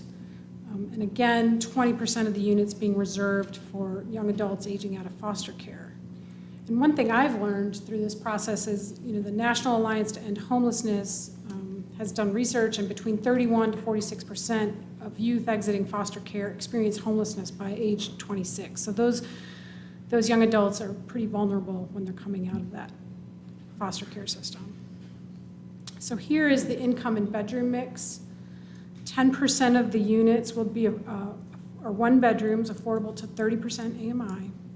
Another 10% or 5 units are 1 bedroom units, affordable to 40% area median income. 25 units or 50% of the units are affordable to those at 60% area median income and below, 1 bedroom units. And then our 2 bedroom units, 10% or 5 units are affordable to those at 40% AMI, and another 20% affordable at 60% for 2 bedroom units.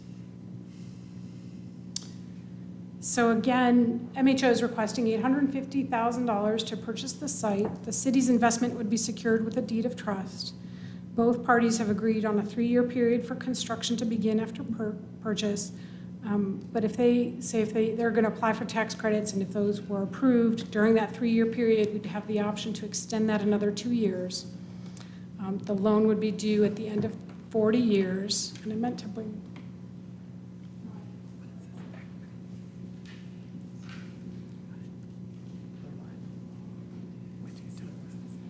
We did just today change part of the resolution, just so you know, that there were some ideas around this deed of trust. So part of the idea here is that if within 3 years that construction wasn't started or the tax credits weren't approved,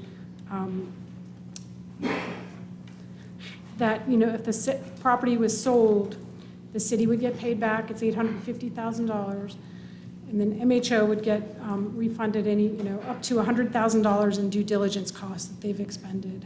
And then if there's remaining funds, we may get those as well, if that makes sense. So it's kind of like a shared, if the property is... if it appreciates. If it's appreciating, thank you. If the property appreciates, we'll get our money back first, but then MHO would get some, relief from the costs they've expended. What's the period of affordability? I'm sorry. 40 years, which would match the loan period. Okay. Which is a standard practice for housing trust fund. Is the anticipated request of $661,000, is that aligned with a 4% or a 9%, or it's not a tax credit financing, or it's not designated? It's not designated at this time, and I'll let Jeffrey Barton, who's here, answer that question. Don't you love how we just pepper you with all the... So here's the table of the other pieces, and so just to be clear, this request of $850,000 represents a subsidy of $17,000 per unit. With that additional 661, we're around $30,000 per unit. But there's also equal requests to Buncombe County and Dogwood Health Trust. So if you add all that up, if you want to add that up, you get to 90,000 a unit. So there are significant gaps. Did you just say 90? You just said 90,000? If you add them all up. 30 All of city, them, yeah. 30 county, If you add 'em all. 30 Dogwood. Just since we were just talking about this, I thought that's maybe helpful. And those But- are but for- hopeful funds, those are not committed funds. Correct, those are not committed. But for a period of 10 more years in affordability No. than the last, if we're doing the comparison. Oh, Yes, I'm 40 just, years to yeah. 10.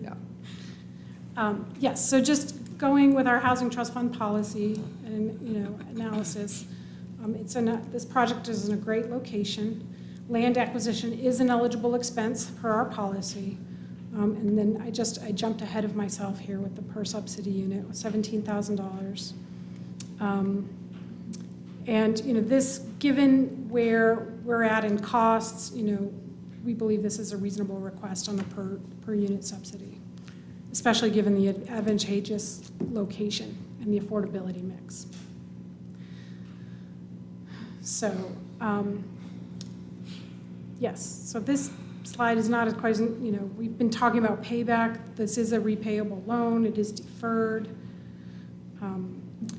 There is this one requirement of securing other commitments. They're not able to do that at this point. We're really at the very beginning of this project. They're trying to get funds to secure the land.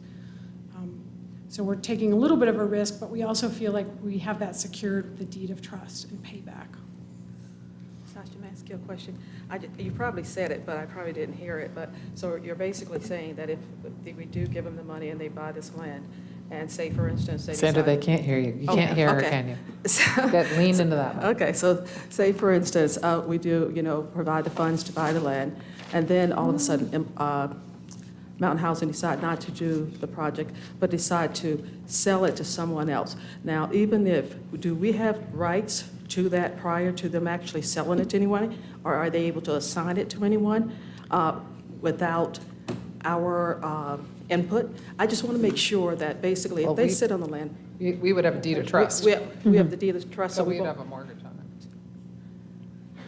Just nod your head. Nodding, you're nodding. No, Yeah. but they I'm still, looking at but they- Brad. I'm yeah, but looking you at still Brad. could sell it even if you have a deed of. Well, They could sell it on, Oh, I'm yeah. just saying. I see what you're Let Brad. I just want to Yeah. make sure Go, that, Brad. I think it's a great piece of land, and I just want to make sure that if they do not follow through with the project, that we have first rights of refusal for it. That's all I'm trying to.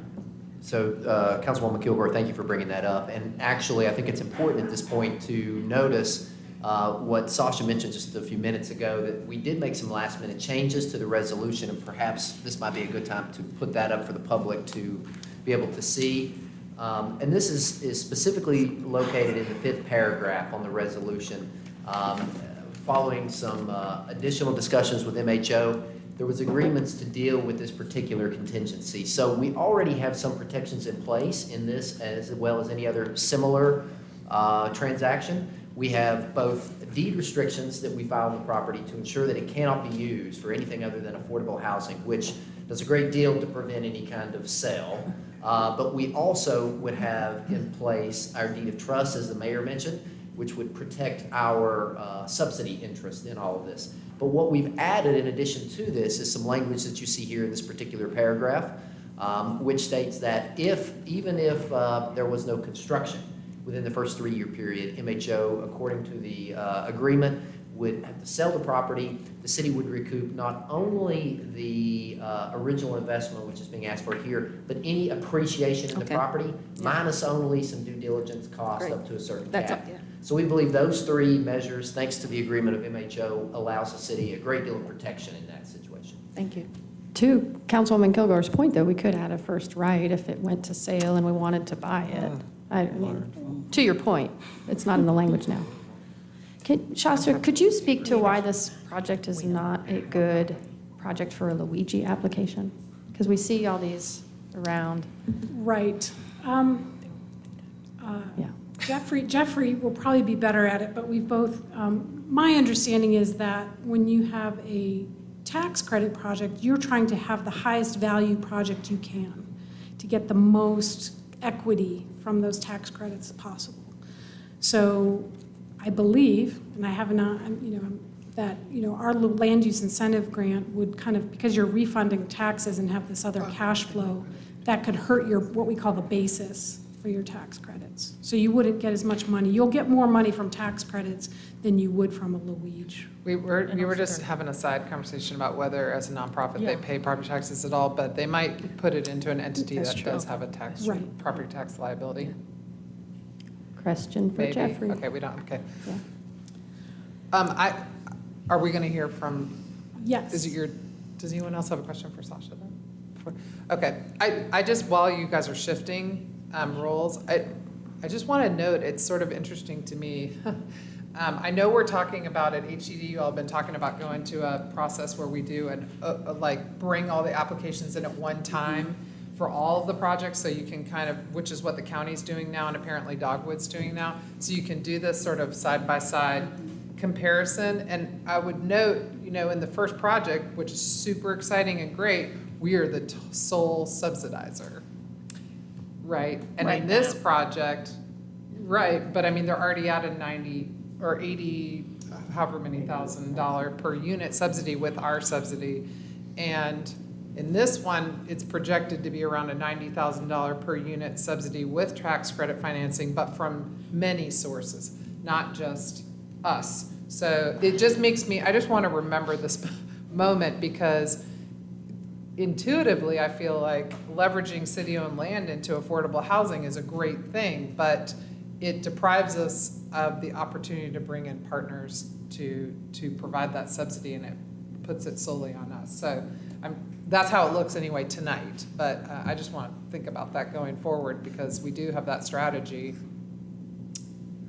And I think it also. So there's that. There's that. Exactly. Yeah. And I think that we have said in no uncertain terms how complex some of the capital stacks have to be in order to deliver affordable units. Oh, right. Because the private sector is just not delivering enough.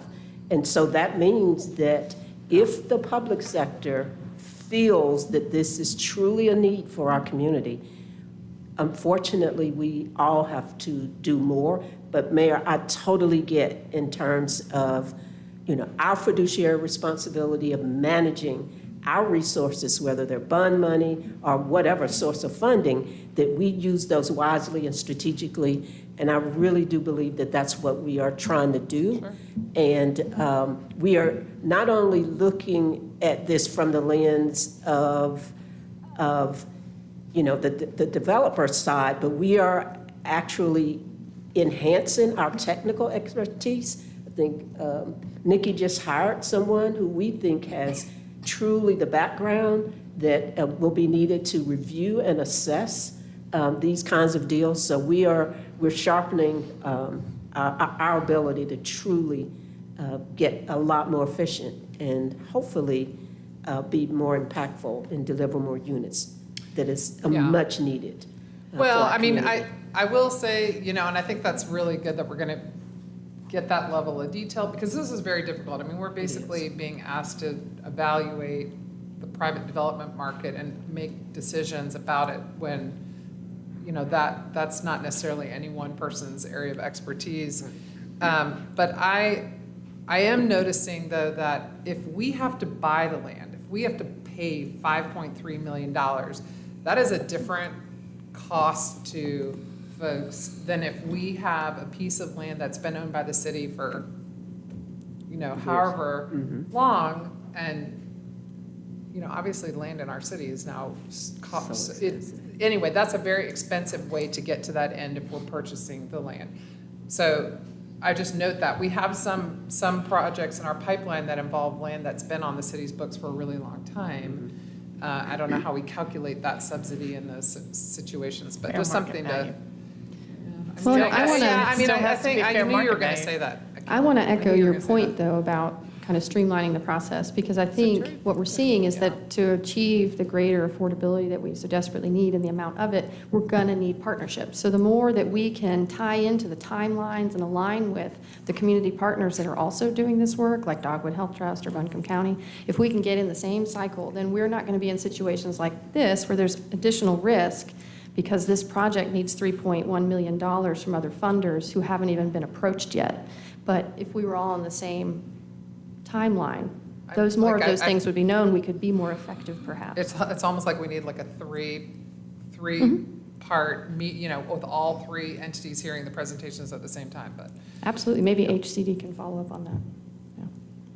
And that's why we are looking at our policies related to affordable housing, and we're scrubbing them for this very reason, in addition to just policy, but also process. Right. Yeah, it is worth mentioning because HCD just met last week, y'all, and those of you that aren't on HCD may not have gotten this update yet, but we're going to do this little pilot of a work plan, and so we put out that by the end of the year, we want to come back to you with potential revisions to the HTF, Luigi, other policies by the end of this calendar year. So there are some things coming, and we're digressing, but yeah. I just wanted to say that this was, our staff recommendation is based on several points, and I think the next slide's key takeaways, but Jeffrey Barton and Cindy Weeks are both here from Mountain Housing. So. Also, while we're philosophizing, I think it's really important when we talk about urban renewal and redlining that we remember that we're going to have to address the value of what was lost, that we're going to have to look at land that was of equal or greater value, not what we have available. I know that we all know that. But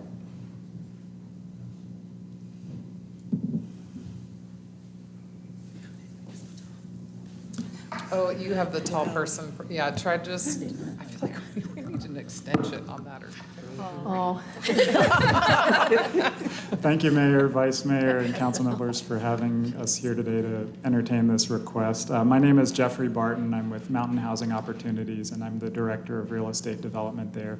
I am also joined today by Cindy Visnich-Weeks, our Director of Community Investments. And we're just thrilled to be able to present this opportunity for your consideration. I'll answer a couple of your questions and deliberation on the front end before launching into my remarks. On the question of Luigi and property tax, in the state of North Carolina, nonprofit developers who are the managing member of a tax credit LLC are eligible to seek property tax relief. However, that doesn't always happen. It's not an automatic. It has to be requested. In the case of Mountain Housing Opportunities, we do pay property taxes on some of our developments, and we have sought property tax relief on some of our developments.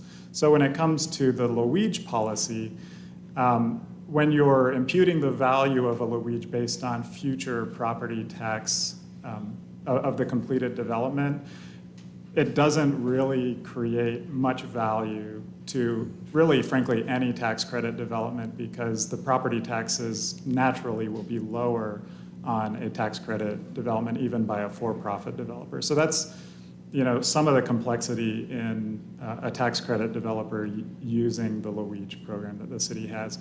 I'll also put in a little bit of a plug for the rolling applications allowed for in the current Housing Trust Fund policy. As land becomes more and more expensive and more scarce, land acquisition is going to have to happen opportunistically and won't follow an annual cycle. The gap financing makes perfect sense to align with other funding partners in the community and even at the state level with NCHFA to make sure the city, county, Dogwood, and NCHFA are all working in lockstep. However, I would advocate as the Housing Trust Fund policy gets revised to allow for site acquisition requests to come in on a rolling basis for a particularly well-located site that may not be able to stay on the market long enough for that application cycle that the city comes up with. So with that, I'll make a few remarks and then entertain some questions. I'd specifically like to thank Sasha for all of her work and diligence in evaluating our Housing Trust Fund request. It's admittedly a non-traditional request, and we really appreciate city staff's work with us to kind of hone in on how to support affordable housing while also protecting the city's interests. So today we're seeking an early partnership with the city in order to acquire a site that's in a perfect location for affordable housing. Our vision for 50 to 60 units of affordable housing on this property includes that set aside of 20% of the units for young adults aging out of foster care. As Sasha outlined in her presentation, this is a population that's particularly vulnerable to becoming homeless. Additionally, as is true of all MHO properties, we will accept housing choice vouchers at 100% of our units. So to support this vision, we'll work with the Housing Authority to bring this new resource of federal housing vouchers to our community. It's called the Foster Youth to Independence Voucher Program, or FYI vouchers.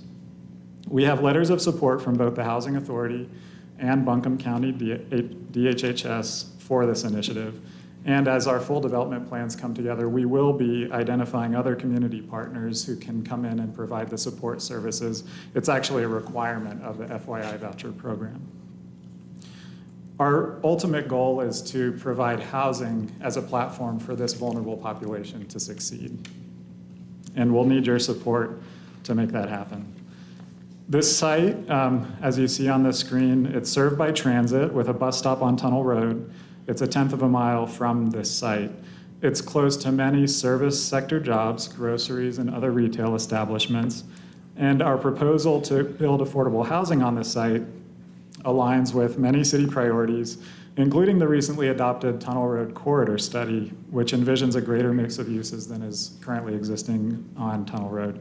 I want to highlight this corridor study because it also states that half of the 4,300 workers employed on the corridor make less than $1,250 a month. These are currently commuters working low-wage jobs, many of whom would qualify for our apartments if we're able to build them here. So in many respects, this site feels similar to the site where MHO built 60 units at Larchmont Apartments off of Merriman Avenue, just off of a commercial corridor on a bus line and nearby many service industry jobs. Site acquisition is the first and the very most important step in procuring affordable housing in our community. As land costs and interest rates continue to rise, as Ron shared with you in the earlier presentation, it becomes much costlier to build. And we've also seen a dramatic spike in rents in our community on top of all that, deepening the already enormous affordable housing crisis that we have. So responding to this crisis takes teamwork, collaboration, and creativity. So that's why we came to the city with an early request for the Housing Trust Fund loan to allow MHO to purchase the property and guarantee that affordable housing will be built there. Both Charlotte and Raleigh have identified site acquisition as a strategic way to get ahead of the market and make investments to facilitate affordable housing development. Asheville's Housing Trust Fund policy permits land acquisition as an eligible use, but it provides little policy guidance on how to achieve this. MHO always intends on maintaining affordability for the useful life of the properties that we develop. In recognition of the strong early funding commitment from the city, if we secure one tonight, we've offered the extended 40-year affordability period for the proposed development. And as an affordable housing nonprofit, we're not in the speculative land business. Our strong intention is to build units and to have people live there. But in the unexpected outcome of a development not coming to fruition, we would propose a framework as outlined by Sasha, in which the city would be entitled to a share in the appreciated value of the property, provided that MHO is reimbursed for a reasonable amount of the costs incurred from pre-development. So in summary, we have a unique opportunity to build affordable housing at an optimal location. We're committed to serving a vulnerable population with 20% of the units earmarked for young adults aging out of foster care. And we will commit to extended 40-year affordability period. And we also are willing to commit to the shared appreciation clause in the deed of trust to protect the city's interests. So thank you for your consideration of this request, and I'm happy to answer any questions you may have. I like the project. I'm familiar with a lot of mountain housing opportunities projects. And the one thing I can say is that they're designed for the long term. And the designs that I've actually, a lot of the units that you do have, they're maintained in such a way that you really don't have a lot of the issues that we have in some of our more low-income communities. So I definitely like to applaud you on that particular model, and I'm looking forward to this particular project going up because of the location. Like you said, you've been as far as your land acquisition, as far as projects, I can't say how well that you've done the research and put them in places that actually can benefit, and like I said, in the long run, and I'm not, future developments. Thank you. Thank you. Jeffrey, what happens if you're unable to secure the other funding? Will you continue to try other funding sources, or will you just kind of go back to the sale? Yeah, as is the case of most of our developments, it takes multiple times and multiple applications to secure all the funding needed. We proposed this in the Housing Trust Fund application as a 4% or a 9%, purely for the uncertainty of the current funding guidelines that are reassessed annually by NCHFA. And so we feel confident that this site ticks all the boxes under the current guidelines and meets all the requirements of the other local funding partners.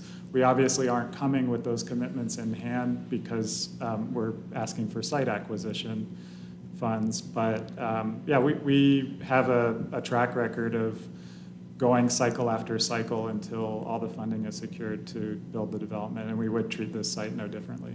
I guess my question is more clearly, would you be coming back to the city for more money if some of those other $1.5 million local funders don't come through? We've committed, and it kind of depends on the revisions to the Housing Trust Fund policy, but we've committed to going and seeking those other local funding partners first, and we'll keep the city apprised of our progress.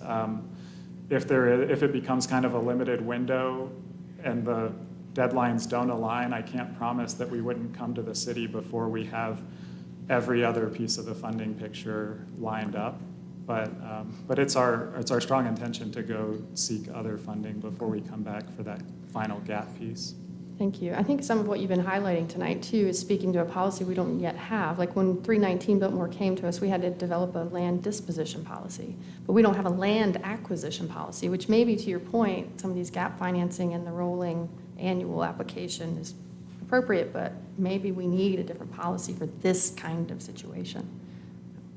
Thank you. I just had the opportunity to go to Maple Crest with one of my student advisors and Councilwoman Mosley and celebrate turning on the solar panels there. And so I'm once again asking, what's the plan for renewable energy for these neighbors? Thank you for your question. Renewable energy is a really strong and deep commitment of Mountain Housing Opportunities. I actually asked Sasha to flip back to the slides just so you could see how sunny the site is. It's MHO, in partnership with the Housing Authority, developed rooftop solar on Maple Crest, 174 kilowatt installations, really significant solar installation in downtown. MHO on its own has also installed rooftop solar at Eagle Marketplace, which you can see from the top floor of this building, and at our project in Swannanoa East Haven Apartments. So we would certainly explore solar at this site given the optimal solar exposure the site already has. And we have, we're pretty savvy at finding funding. It always takes a little extra funding to do renewable energy, but it's an investment in the long term. And so it's something we can't, commit to at the site acquisition stage, but it's in our DNA to explore renewable energy. I also know that the community space is well used at Maple Crest. I wasn't sure if there are plans for a community space at this location, and also what does it look like as we get closer to other details of this project for a management contract to ensure quality of life and site maintenance? Yeah, good questions. Site amenities are something that we work deeply with our current residents and our prospective populations will be serving to make sure they're appropriate. In the case of this development, since we're proposing that set aside of 20% of the units for youth aging out of foster care, part of our exploration process in the design phase is going to be identifying the community partners that we could bring in to provide those support services and finding what kinds of space needs they have so that we can build it into the design of the facility. And in terms of maintenance of the grounds, we do have a strong track record and history of maintaining properties well. And it's something that we strive to do. We always tell people they can go to any MHO property unannounced and take a look for themselves. So we do have maintenance agreements with our property management company, and frankly, right now, as is the case everywhere, it's tough to hire maintenance personnel. So that's been something that we've been struggling with, but we, are committed to maintaining our properties for the long term. Thank you. Is some of the process of the tax credit product also includes things like playgrounds and stuff, right? So some of that is naturally born of the project. That's right. There are certain amenities that are required by the North Carolina Housing Finance Agency, and we always look to kind of supplement those with what the community's, desires and wishes are. If I recall, was one of them like a computer lab? And there's some interesting amenities. It might be worth, Mm-hmm. some. That's all. Okay. Anybody else have any questions before we get to the motion part? One little thing. So this says 50 to 60 units, and like the previous development before, is there a chance you might come back with like 70, or you're just kind of flagging a minimum? On this site, it's unlikely that it would grow significantly because it is a 1.3 acre site, and we do have to balance parking needs. So I think 50 to 60 is a realistic number. I wouldn't anticipate it going much higher. Thank you. Mayor, are you ready for a motion? Okay, right. Yep. I move to recommend that the Asheville City Council approve Mountain Housing Opportunities request for $850,000 in Housing Trust Fund loan to construct 50 to 60 multifamily apartments for households at or below 60% AMI at 16 Restaurant Court, including 10 to 12 units for young adults aging out of foster care. Second, Sandra. Okay, we have a motion and a second. We have one person signed up to speak under this. That is Nina Tovish.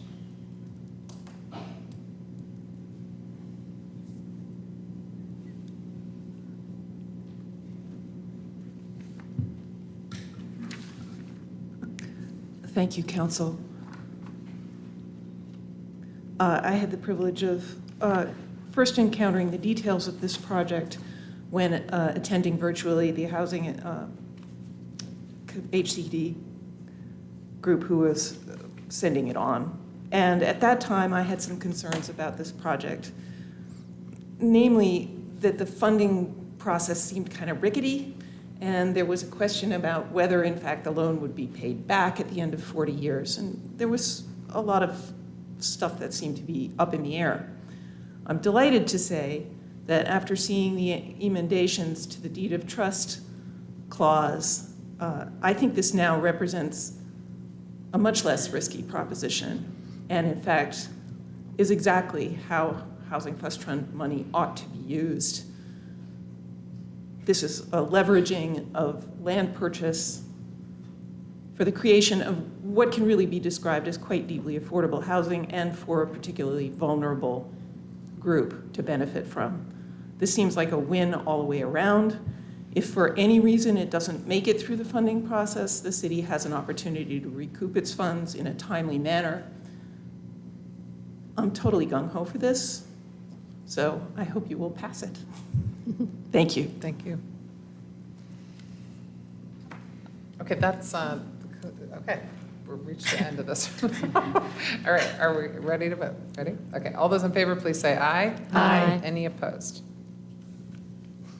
Okay, segue moment where we're all, maybe we just take a moment. We're appreciative. Thank you for everyone who was here on that project. Thank you for all your hard work and to traveling to Asheville for this event tonight.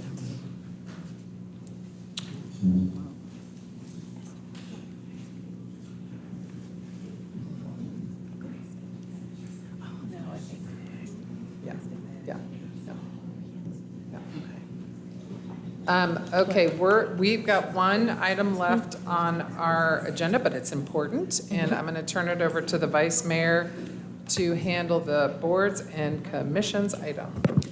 The Boards and Commissions Committee met this morning and reviewed 19 possible appointments, and I would like to say 11 of which were resignations. Starting with Affordable Housing Advisory Committee, the Board of Commissions Committee recommends the appointment of Tara Irby for the Housing Authority seat, along with the reappointments of Andy Barrett, Marge Bukowski, Paul Heathman, Barbara Ann Phillip, David Bartholomew, and the appointment of Nyenwa Wayna Smith. Can I get a second? I'll second. Okay, all in favor say aye. Aye. I was about to do a roll call vote. Oh, no, we're here. Buncombe County Tourist Development Authority, we decided that we would like to recommend the reappointment of Larry Crosby. Can I get a second? Second. Oh, go ahead, Kim. Okay, all in favor, say aye. Aye. Boards and Commissions Committee recommends the appointment of Thomas McLaughlin to the Design Review Committee. Can I get a second? Second. Sage. Okay, all in favor, say aye. Aye. And for the Historic Resources Commission, the committee recommends the appointment of Maria DeSassi. Can I get a second? This is Kim, I'll second. All in favor, say aye. Aye. And for the Homeless Initiative Advisory Committee, the committee recommends the appointment of Rick Freeman. Can I get a second? Second. Sorry, that was Sage. All in favor, say aye. Aye. For the Human No. Relation, If we may make a moment. So Okay. the HUD-required sectors that are currently not represented include criminal justice, behavioral health, university faculty or staff, school district, McKinney-Vento liaison, state or local workforce development, business association, foundation or philanthropy, and hospital system, which is why we suggested re-advertising with that list so that we could hope to meet one of those HUD-required sectors.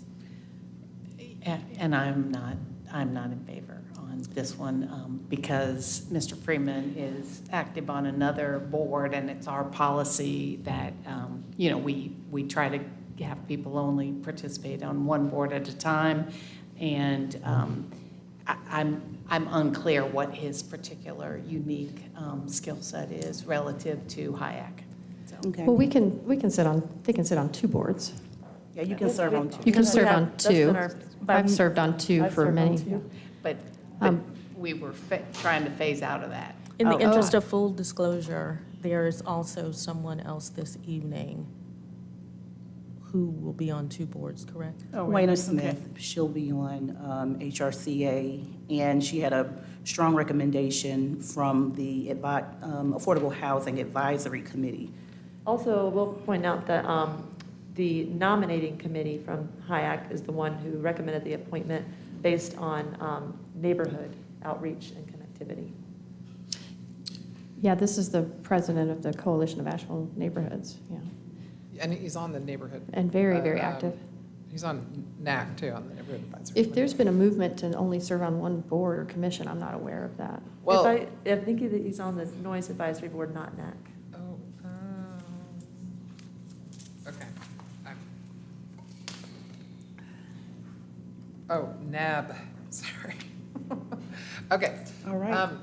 I would say, interestingly, you said quickly at the beginning that we had 11 resignations. I'm kind of feeling a little bit like we got to take what we can get here. I mean, if we have people that will show up I mean, we to had 11 meetings and make a quorum. resignations, and then a couple committees, we struggled to appoint a person in the past, so today we had to appoint someone who lived in the county after a lot of iterations of bad applications or applications that weren't valid because they were out of the city limits. So the pool is getting very thin. So we're making decisions based on applicant interest. So where are we at with HIAC right now? There was a motion and a second, or there wasn't? It moved really fast. No, I thought I no. seconded it. There was a motion and a second. No vote yet. Well, I thought there was a vote, but when They just voted no. I voted no. Oh, okay. It happened really fast, okay. All right, we'll move on to Human Relations Commission of Asheville. The committee is going to re-advertise for that seat. They're requesting that they receive more applications from city residents. For the Noise Advisory Board, the committee recommends the appointment of Liliana Woody at the Restaurant Industry seat, and the appointment of Reb Haslip for the resident seat. Can I get a second? Second. All right. I'll also Should- just thank the Coalition of Asheville Neighborhoods for participating in our recommendation as well.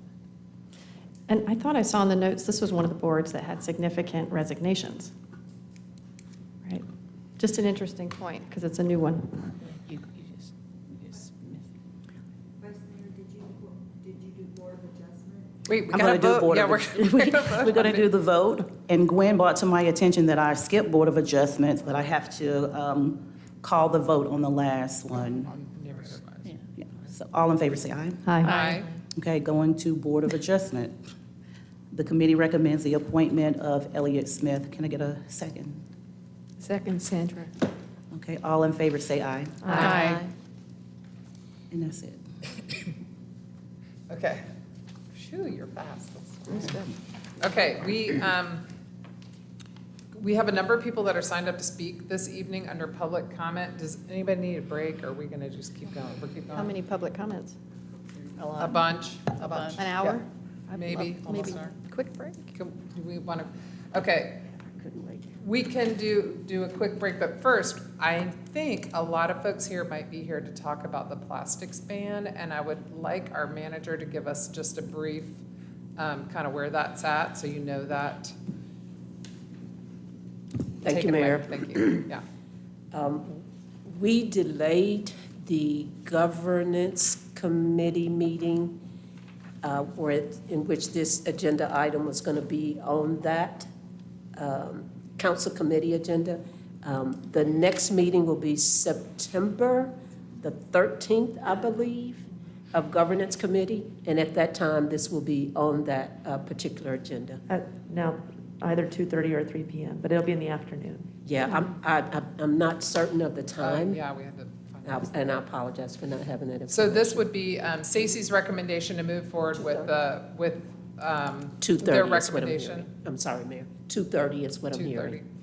2:30. To go on the governance as a subcommittee of council, and Kim, Gwen, and I are all on that, and that's where the recommendation will be considered, and then it would move on to council. So just so everybody knows where that's at in the city's process.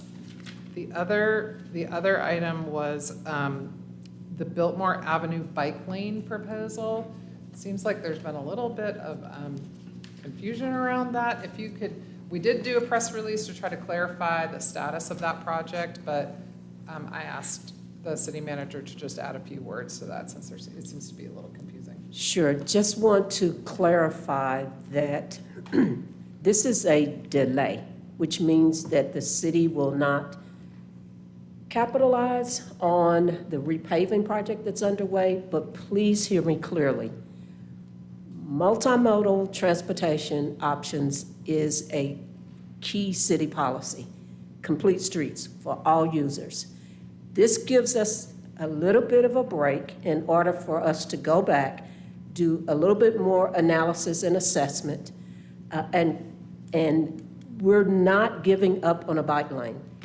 Phase one is to address some of the loading issues that are on Biltmore, but the city will come back and make this project a part of their capital improvement program, and will reserve the funding in order to add bike lanes, not only to this street in downtown, but a number of other streets. And hopefully we'll create the level of connectivity that's needed for a number of our bike lanes. I hope. Thank you, that yeah, helps. thank you. Okay, why don't we take 10 minutes and come back here? So I'm looking, I think that clock's right. Is that right? It is right?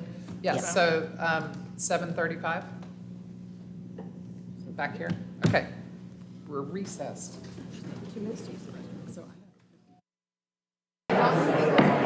Okay, we're gonna.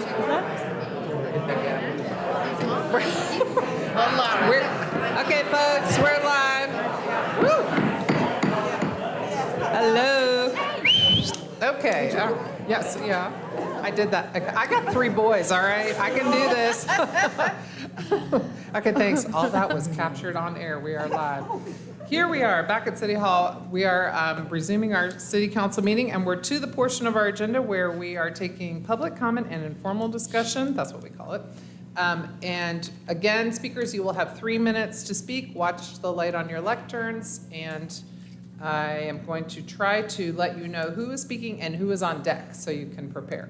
So the first person signed up is Ethan Blackmore, Moore, that's an R, not an N. Okay, and Nina Tovish, you are on deck.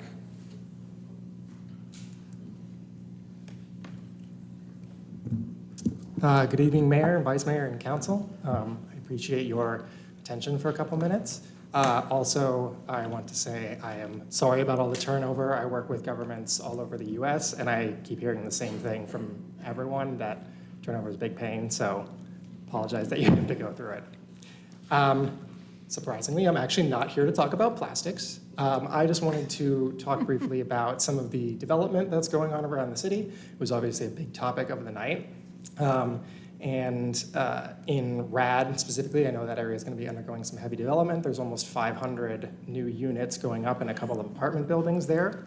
And so what I wanted to raise concerns about is something that was brought up earlier by Councilwoman Kilgore and Kim Roney, which was around like food deserts and access to some of the basic amenities around there. We don't have a single grocery store in the RAD. The closest thing is going to the Ingalls in West Asheville, which is kind of a hike, or going up on Merriman, which is not really tenable for anyone who does not have a car. And as was brought up earlier, a lot of folks who are going to be in affordable housing units don't have the luxury of paying for a car, especially nowadays, considering how crazy expensive they are and how expensive gas is. And I'm worried that some of the development that's happening, like the $52 million project we were just talking about, that we're saying, hey, might we have 1,000 square feet for a grocery store, for a bodega? And I think bodegas are great and they have an important place, but I worry that some of this development feels a little like piecemeal as it's going, and I'm wondering if there's a broader plan for making sure that as these developments happen, especially over a bigger area, that it's going to happen in a holistic manner where these amenities will be accessible for everyone and not just, hopefully they'll have something in the small retail area. So. I do think the Rad Lofts includes one. The 500 apartment complex you referred to in the Rad includes a grocery store tenant. Okay, sorry. Sorry, we're, okay, we'll just keep, Nina Tovish, you're next, and Carl Soulsby, you are on deck. Third time's the charm, Mayor and council members. Fortuitously, I am speaking this evening to you as a member of the Boards and Commissions Realignment Working Group. I'm not speaking for the group, I'm speaking as a member of that group. And I think it's quite germane, as you were discussing, the concerns about resignations from boards and commissions and the difficulty in recruiting new members of those boards. Our working group has made progress. It's been challenging and contentious in some cases. It's a large group and not a terribly structured group, but we are having a meeting again this coming Thursday, and I'm quite optimistic. The first thing that the group has done quite successfully is identify, historically back a few years, members of boards and commissions with contact information for them. So we will be able to get a survey out to those folks. And our formulation of the survey is coming along quite nicely. We'll be discussing that on Thursday night. It's in process. And I think it will be useful in helping council understand the recruitment process, what brings people to apply for a position, what discourages them in their service or encourages them, and why they choose to resign or not. These are questions that we will be asking folks, among many, many others. That said, I hope that council will commit to allow the working group to continue its process into the fall. And as long as it takes, we hope we'll have a survey ready to send out to the relevant parties soon. My guess is it'll be at least another couple of weeks, at least, maybe a month. Once that goes out, we hope that you will ensure that this working group has the opportunity to see, compile, and analyze the data that comes back from that survey so that we can base recommendations upon that information that has not systematically been gathered or analyzed in a constructive way to date. It's an opportunity for us to reshape the way boards and commissions do business, how information flows from them to council committees and to full council, how city staff works in conjunction with those boards and commissions. We have an opportunity to do a realignment that will serve both those who serve on the committees, on the public and how they have access to those committees, and how recommendations and work product flows from those committees to council. I think we have a potential to really do the job that was set before us. Thank you for your time. Okay, so Carl Soulsby, and then on deck is Robert Lewis Hardy. Is Carl? No? Okay, Robert Lewis Hardy, please. Who's on deck? And then who's? Jonathan Wainscott is on deck after that. Thank you.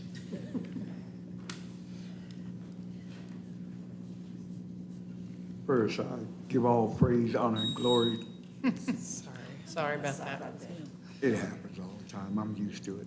I give all praise, honor, and glory to the Universal Most High.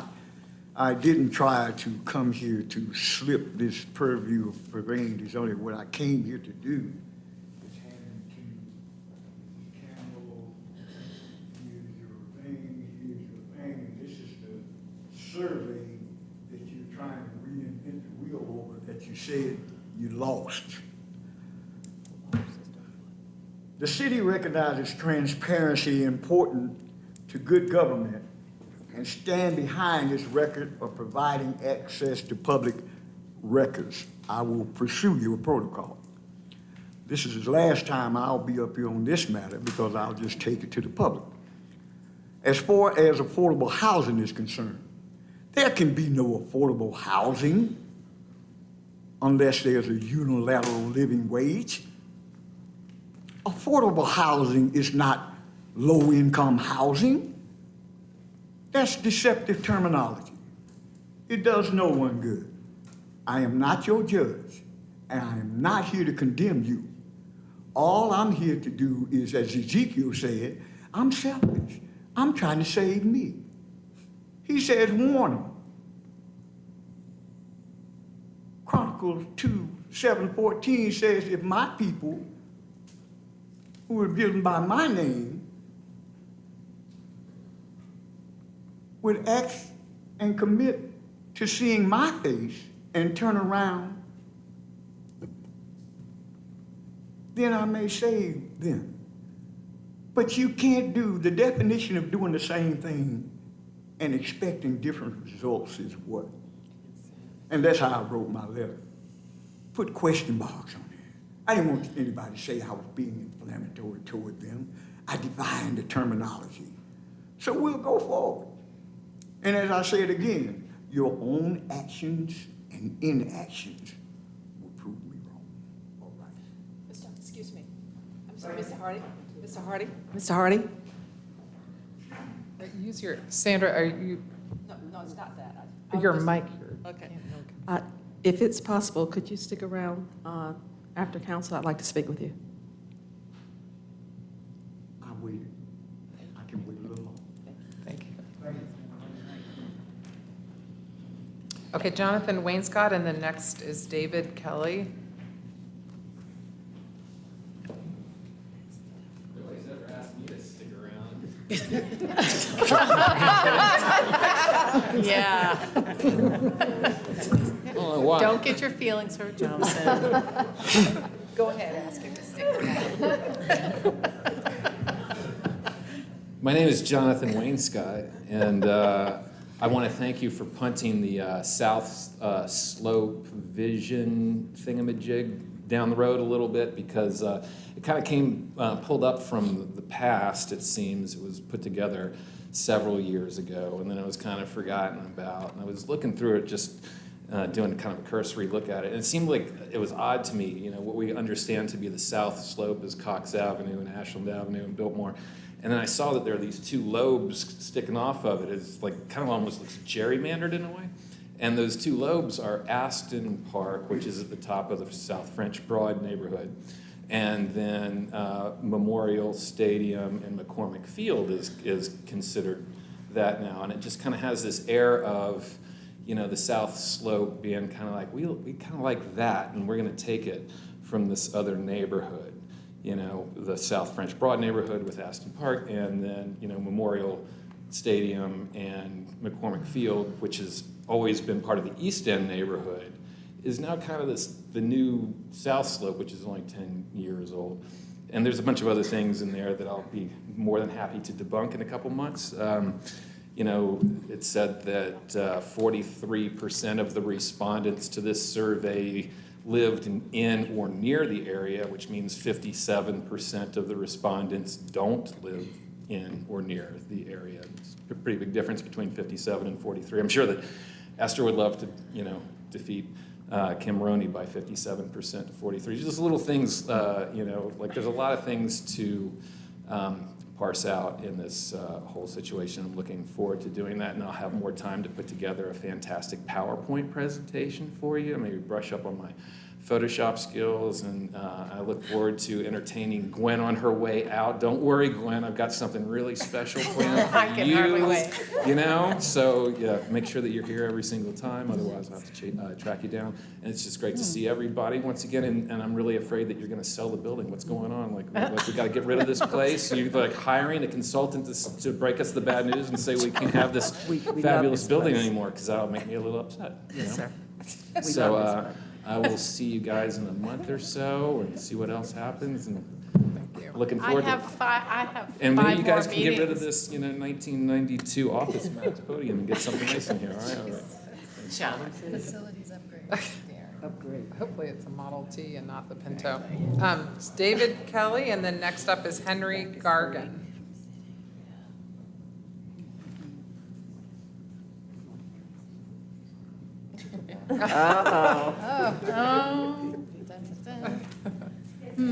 What's this about? Mystery? Mayor, council, staff, thank you for the opportunity. My name is David Kelly, and I'm here representing citizens of Asheville that are advocating for dedicated pickleball courts. And I'm just here just to whisper in your ear a little bit. I'll keep it brief, but I certainly want to firstly thank Mayor and Councilwoman Rooney for coming out to Rabbit on Sunday, joining our little party and having some fun and getting on the court and doing pretty well. So thank you very much. I was talking with the owner of Rabbit earlier, and he was ecstatic about the turnout. He thought it was, and he wants to incorporate this into his regular offerings at Rabbit. He's going to be, you know, improving it a little bit, but you know, he thinks that it's just adds to what he puts on. You know, the ages of the participants there, they went from 6 to 90 and actually playing. So there are so few sports games that can say that. I mean, the term sense of community was used multiple times today.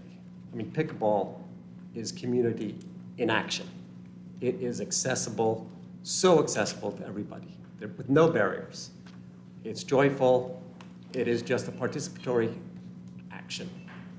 And so you know, that's what we are trying to get across to you, and to, you know, continue working with you and you know, trying to move the ball down the field a little bit.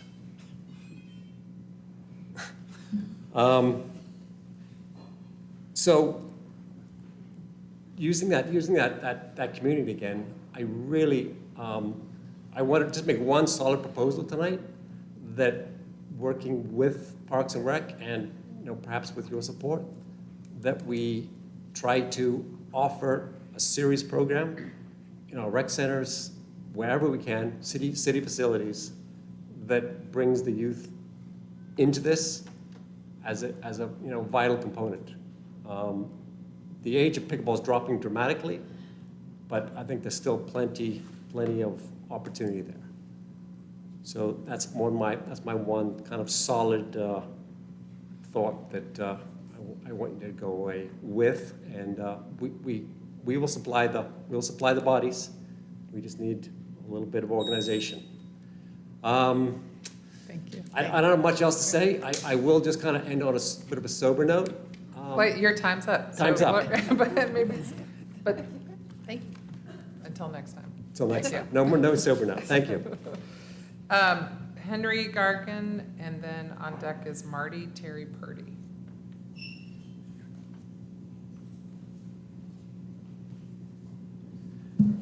All right, good evening, y'all.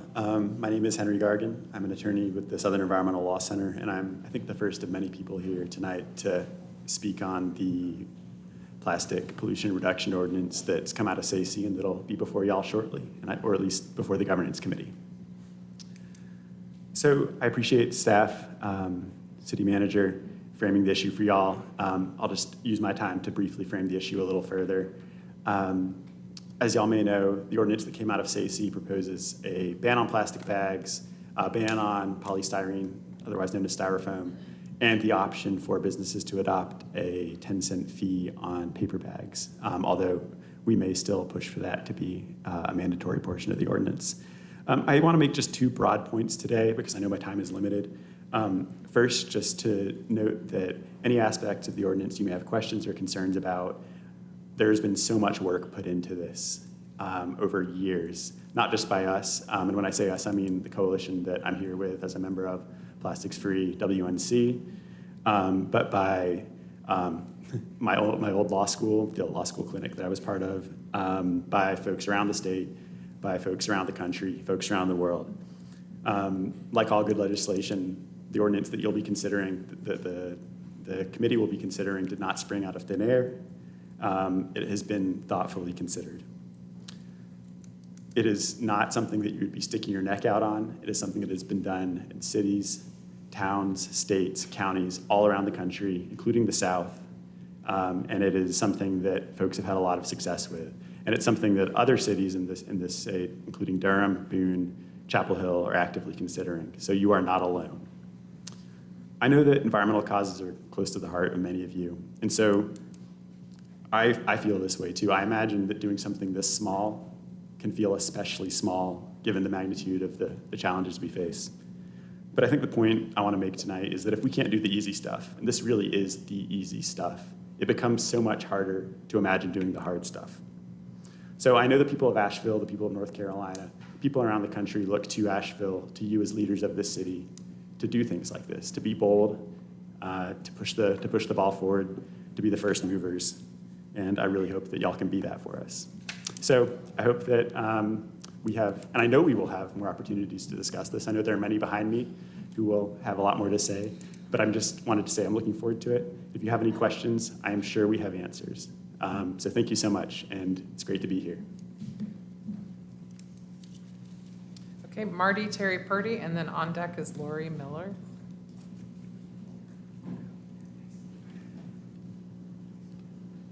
Good evening, and thank you for all your time that you put into being in the City Council and Mayor.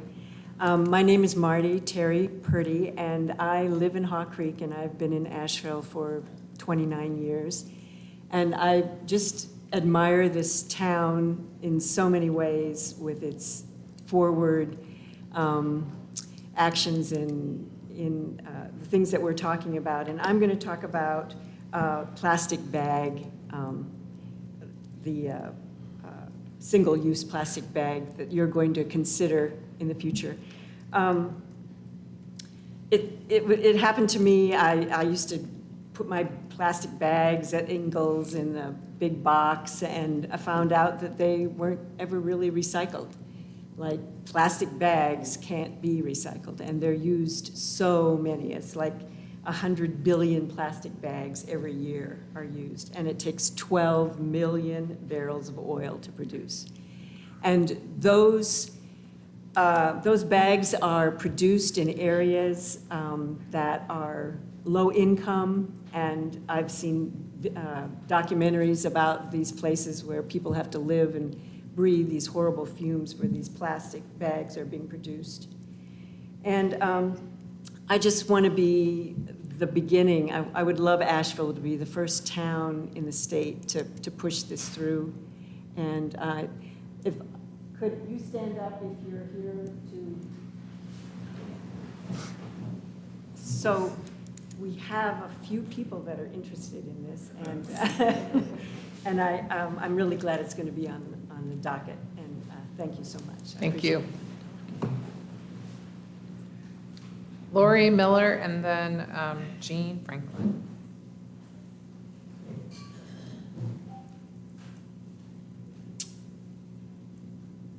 Okay, no Lori Miller. Jean Franklin. And then Debbie Trelevin. You'll tell us when it's your, okay, thank you.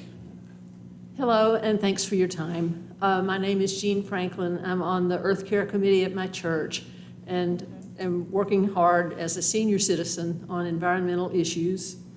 Wendell Berry spoke a few years ago at Warren Wilson College, and he was speaking to a packed house, and the first thing he said to these college students was, our generation has done some things your generation is going to have to undo. We're going to have to, these kids are going to have to really walk back some of the luxury and waste that my generation has enjoyed. And I'm the first year of baby boomers. So 90% of all the carbon that's been put in the atmosphere has been put in the atmosphere in my lifetime. So anyway, I'm really here to speak about the plastic bags. They are one of the things that we can do now. There are many things we can't fix and can't correct, but you're going to hear some statistics tonight. Every year, plastic production, just the production of plastic, puts as much greenhouse gases into the atmosphere as 189 coal plants. That's before we dispose of the plastic bags. And the statistic that has touched my heart the most is that 9% of plastic ever gets recycled. 9%. 1 million tons of plastic are put on container ships and shipped to China and other really poor third world countries. And they're unloaded there, and that's where a lot of the plastic is washed into the ocean. So it is a terrible problem, and we can do something. We can start. It's going to be hard to push back and roll back all the waste that we do. But thank you for your time and for your public service. Thank you. Okay, Debbie, whose last name will be pronounced shortly. And then on deck is Tristan Thank you. It's Debbie Trelevin. Okay. Everybody has a problem with that, so don't worry. Thank you all for being here and for listening to all of us, and I'm going to be very brief. I do have some concern about eliminating the 10-cent fee, and the reason is I've studied a lot of other locations that have put in bag bans, and some of them have tried instead to give people a credit if they bring their own bag, and that hasn't really worked. It's when it hits their pocket that they then remember to bring their own bag. And just as a little visual to show you what bringing your own bag can do, my mom gave me this set of 4 canvas bags 30 years ago, and I've used them every single week since then. And I kind of figured out today it's probably eliminated minimum of 12,000 plastic bags from the environment. And people can remember, if I can remember to get mine out of the car and take them in with me, anybody can. Thank you. Thank you. All right, Tristan Igu, and then Allie Dom. Yes, all right. Hello, my name is Tristan Igo, and I am here to support the plastic bag ban implementations for Buncombe County and Asheville. I think that this is a very important issue. This is my first time in the chamber, and I couldn't help noticing how many of the Blue Ridge Mountains we have at the top here. And I think that this issue very much so goes in line with trying to emphasize the natural heritage and the natural resources that Buncombe County and Asheville have to offer here. The French Broad River is one of the oldest watersheds in the entire world and is currently polluted with microplastics. It's a real problem and it needs to be fixed. Part of it is through this plastic bag ban that we can begin to implement.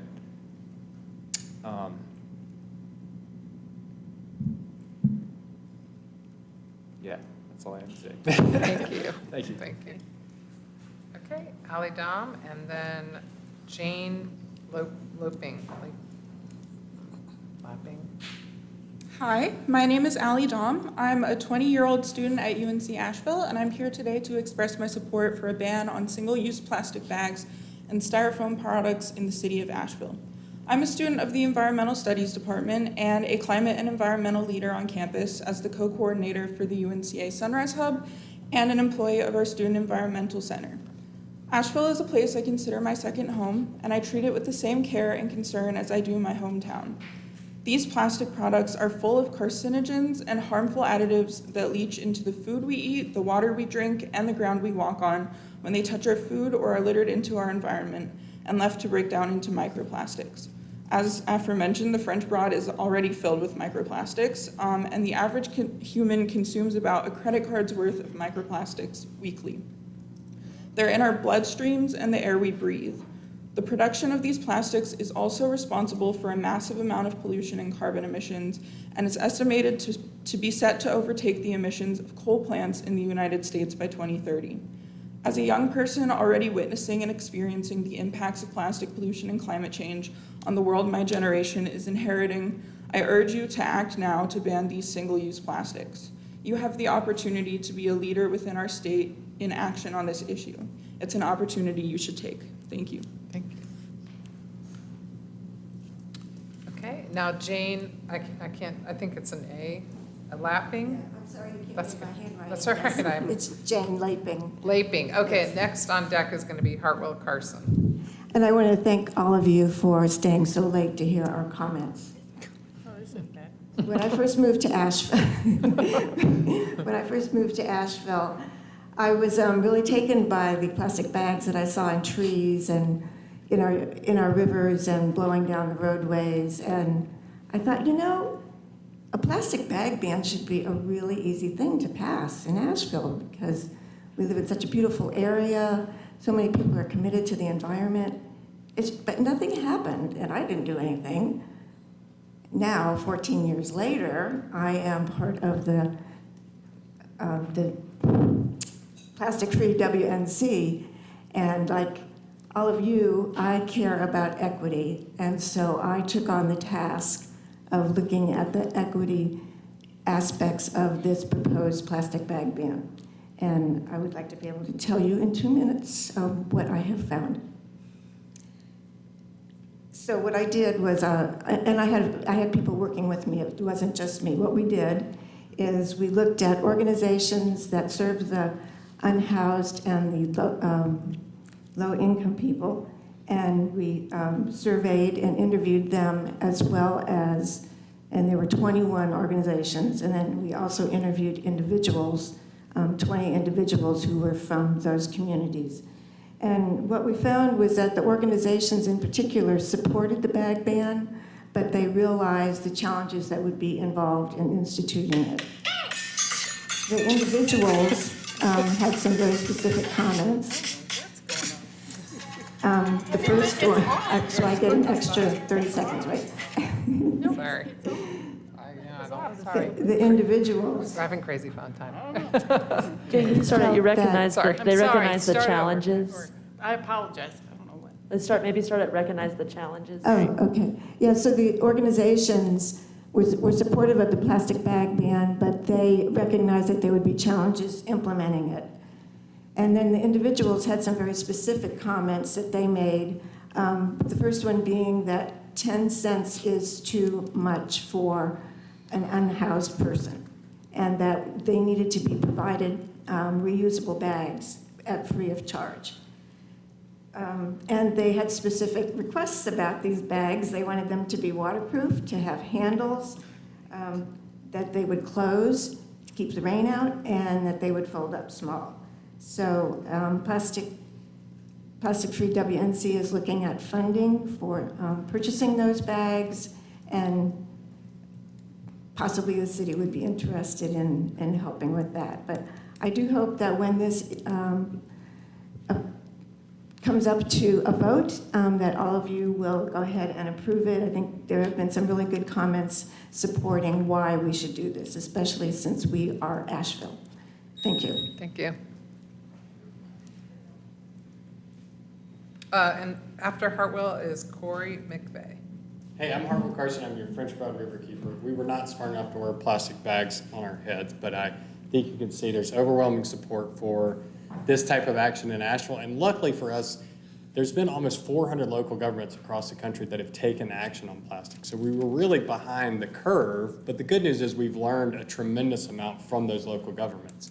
So all the questions that are probably floating around in your head right now have been answered by a reputable local government, and as Henry mentioned, quite a few in the South. I think there are 15 in South Carolina.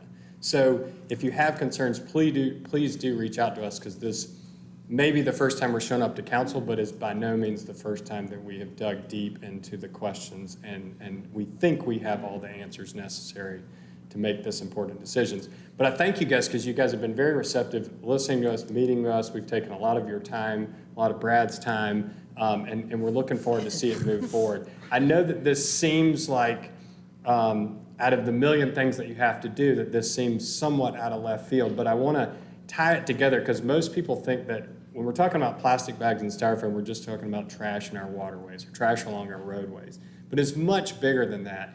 Although I have been the river keeper for a long time, and the worst thing in the world is plastic bags and styrofoams, because they break into millions of pieces. And as someone mentioned, they don't really ever go away. They break into smaller and smaller pieces called microplastics. And every single sample that Mountain True has taken has microplastics in it throughout Western North Carolina, including the French Broad River. So we're dealing with not just a trash problem, but we're dealing with a human health and environmental health problem as that breaks down and gets into the food web, including into humans. And the credit card worth of microplastics is true. It's so prevalent that when we take our samples, we have to open our bottles underwater because microplastics are in the air.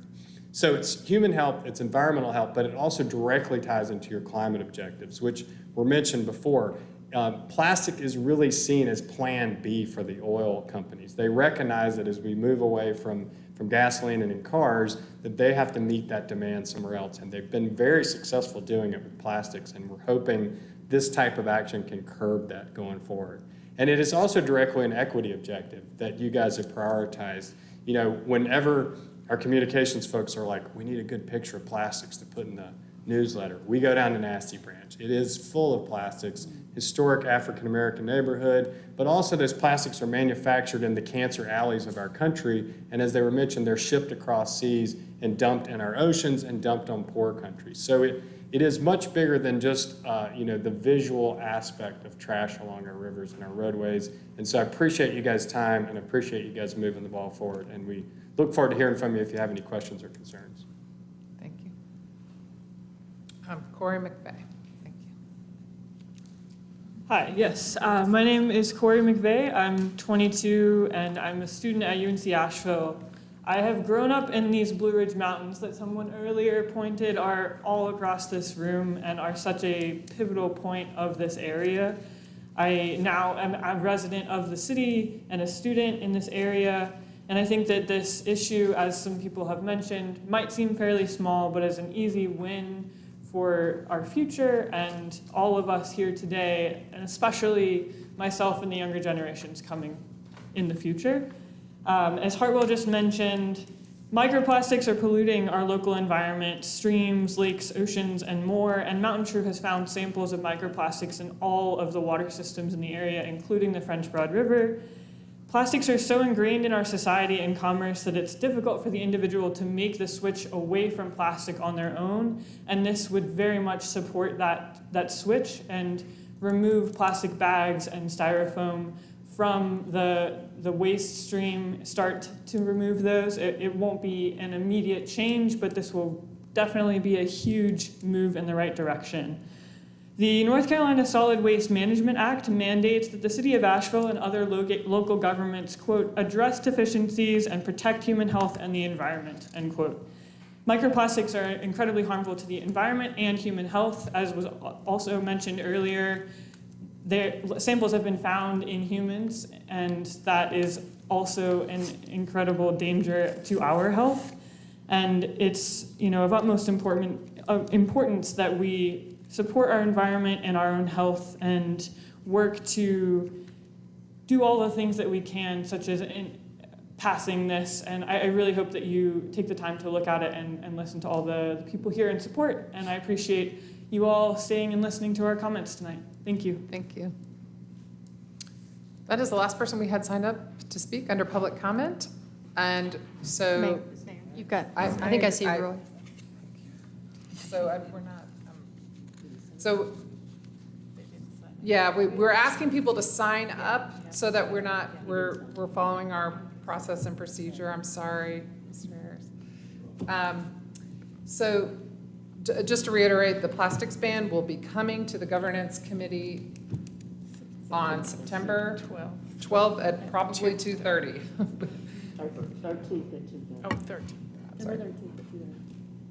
Yes, September 13th at 2:30.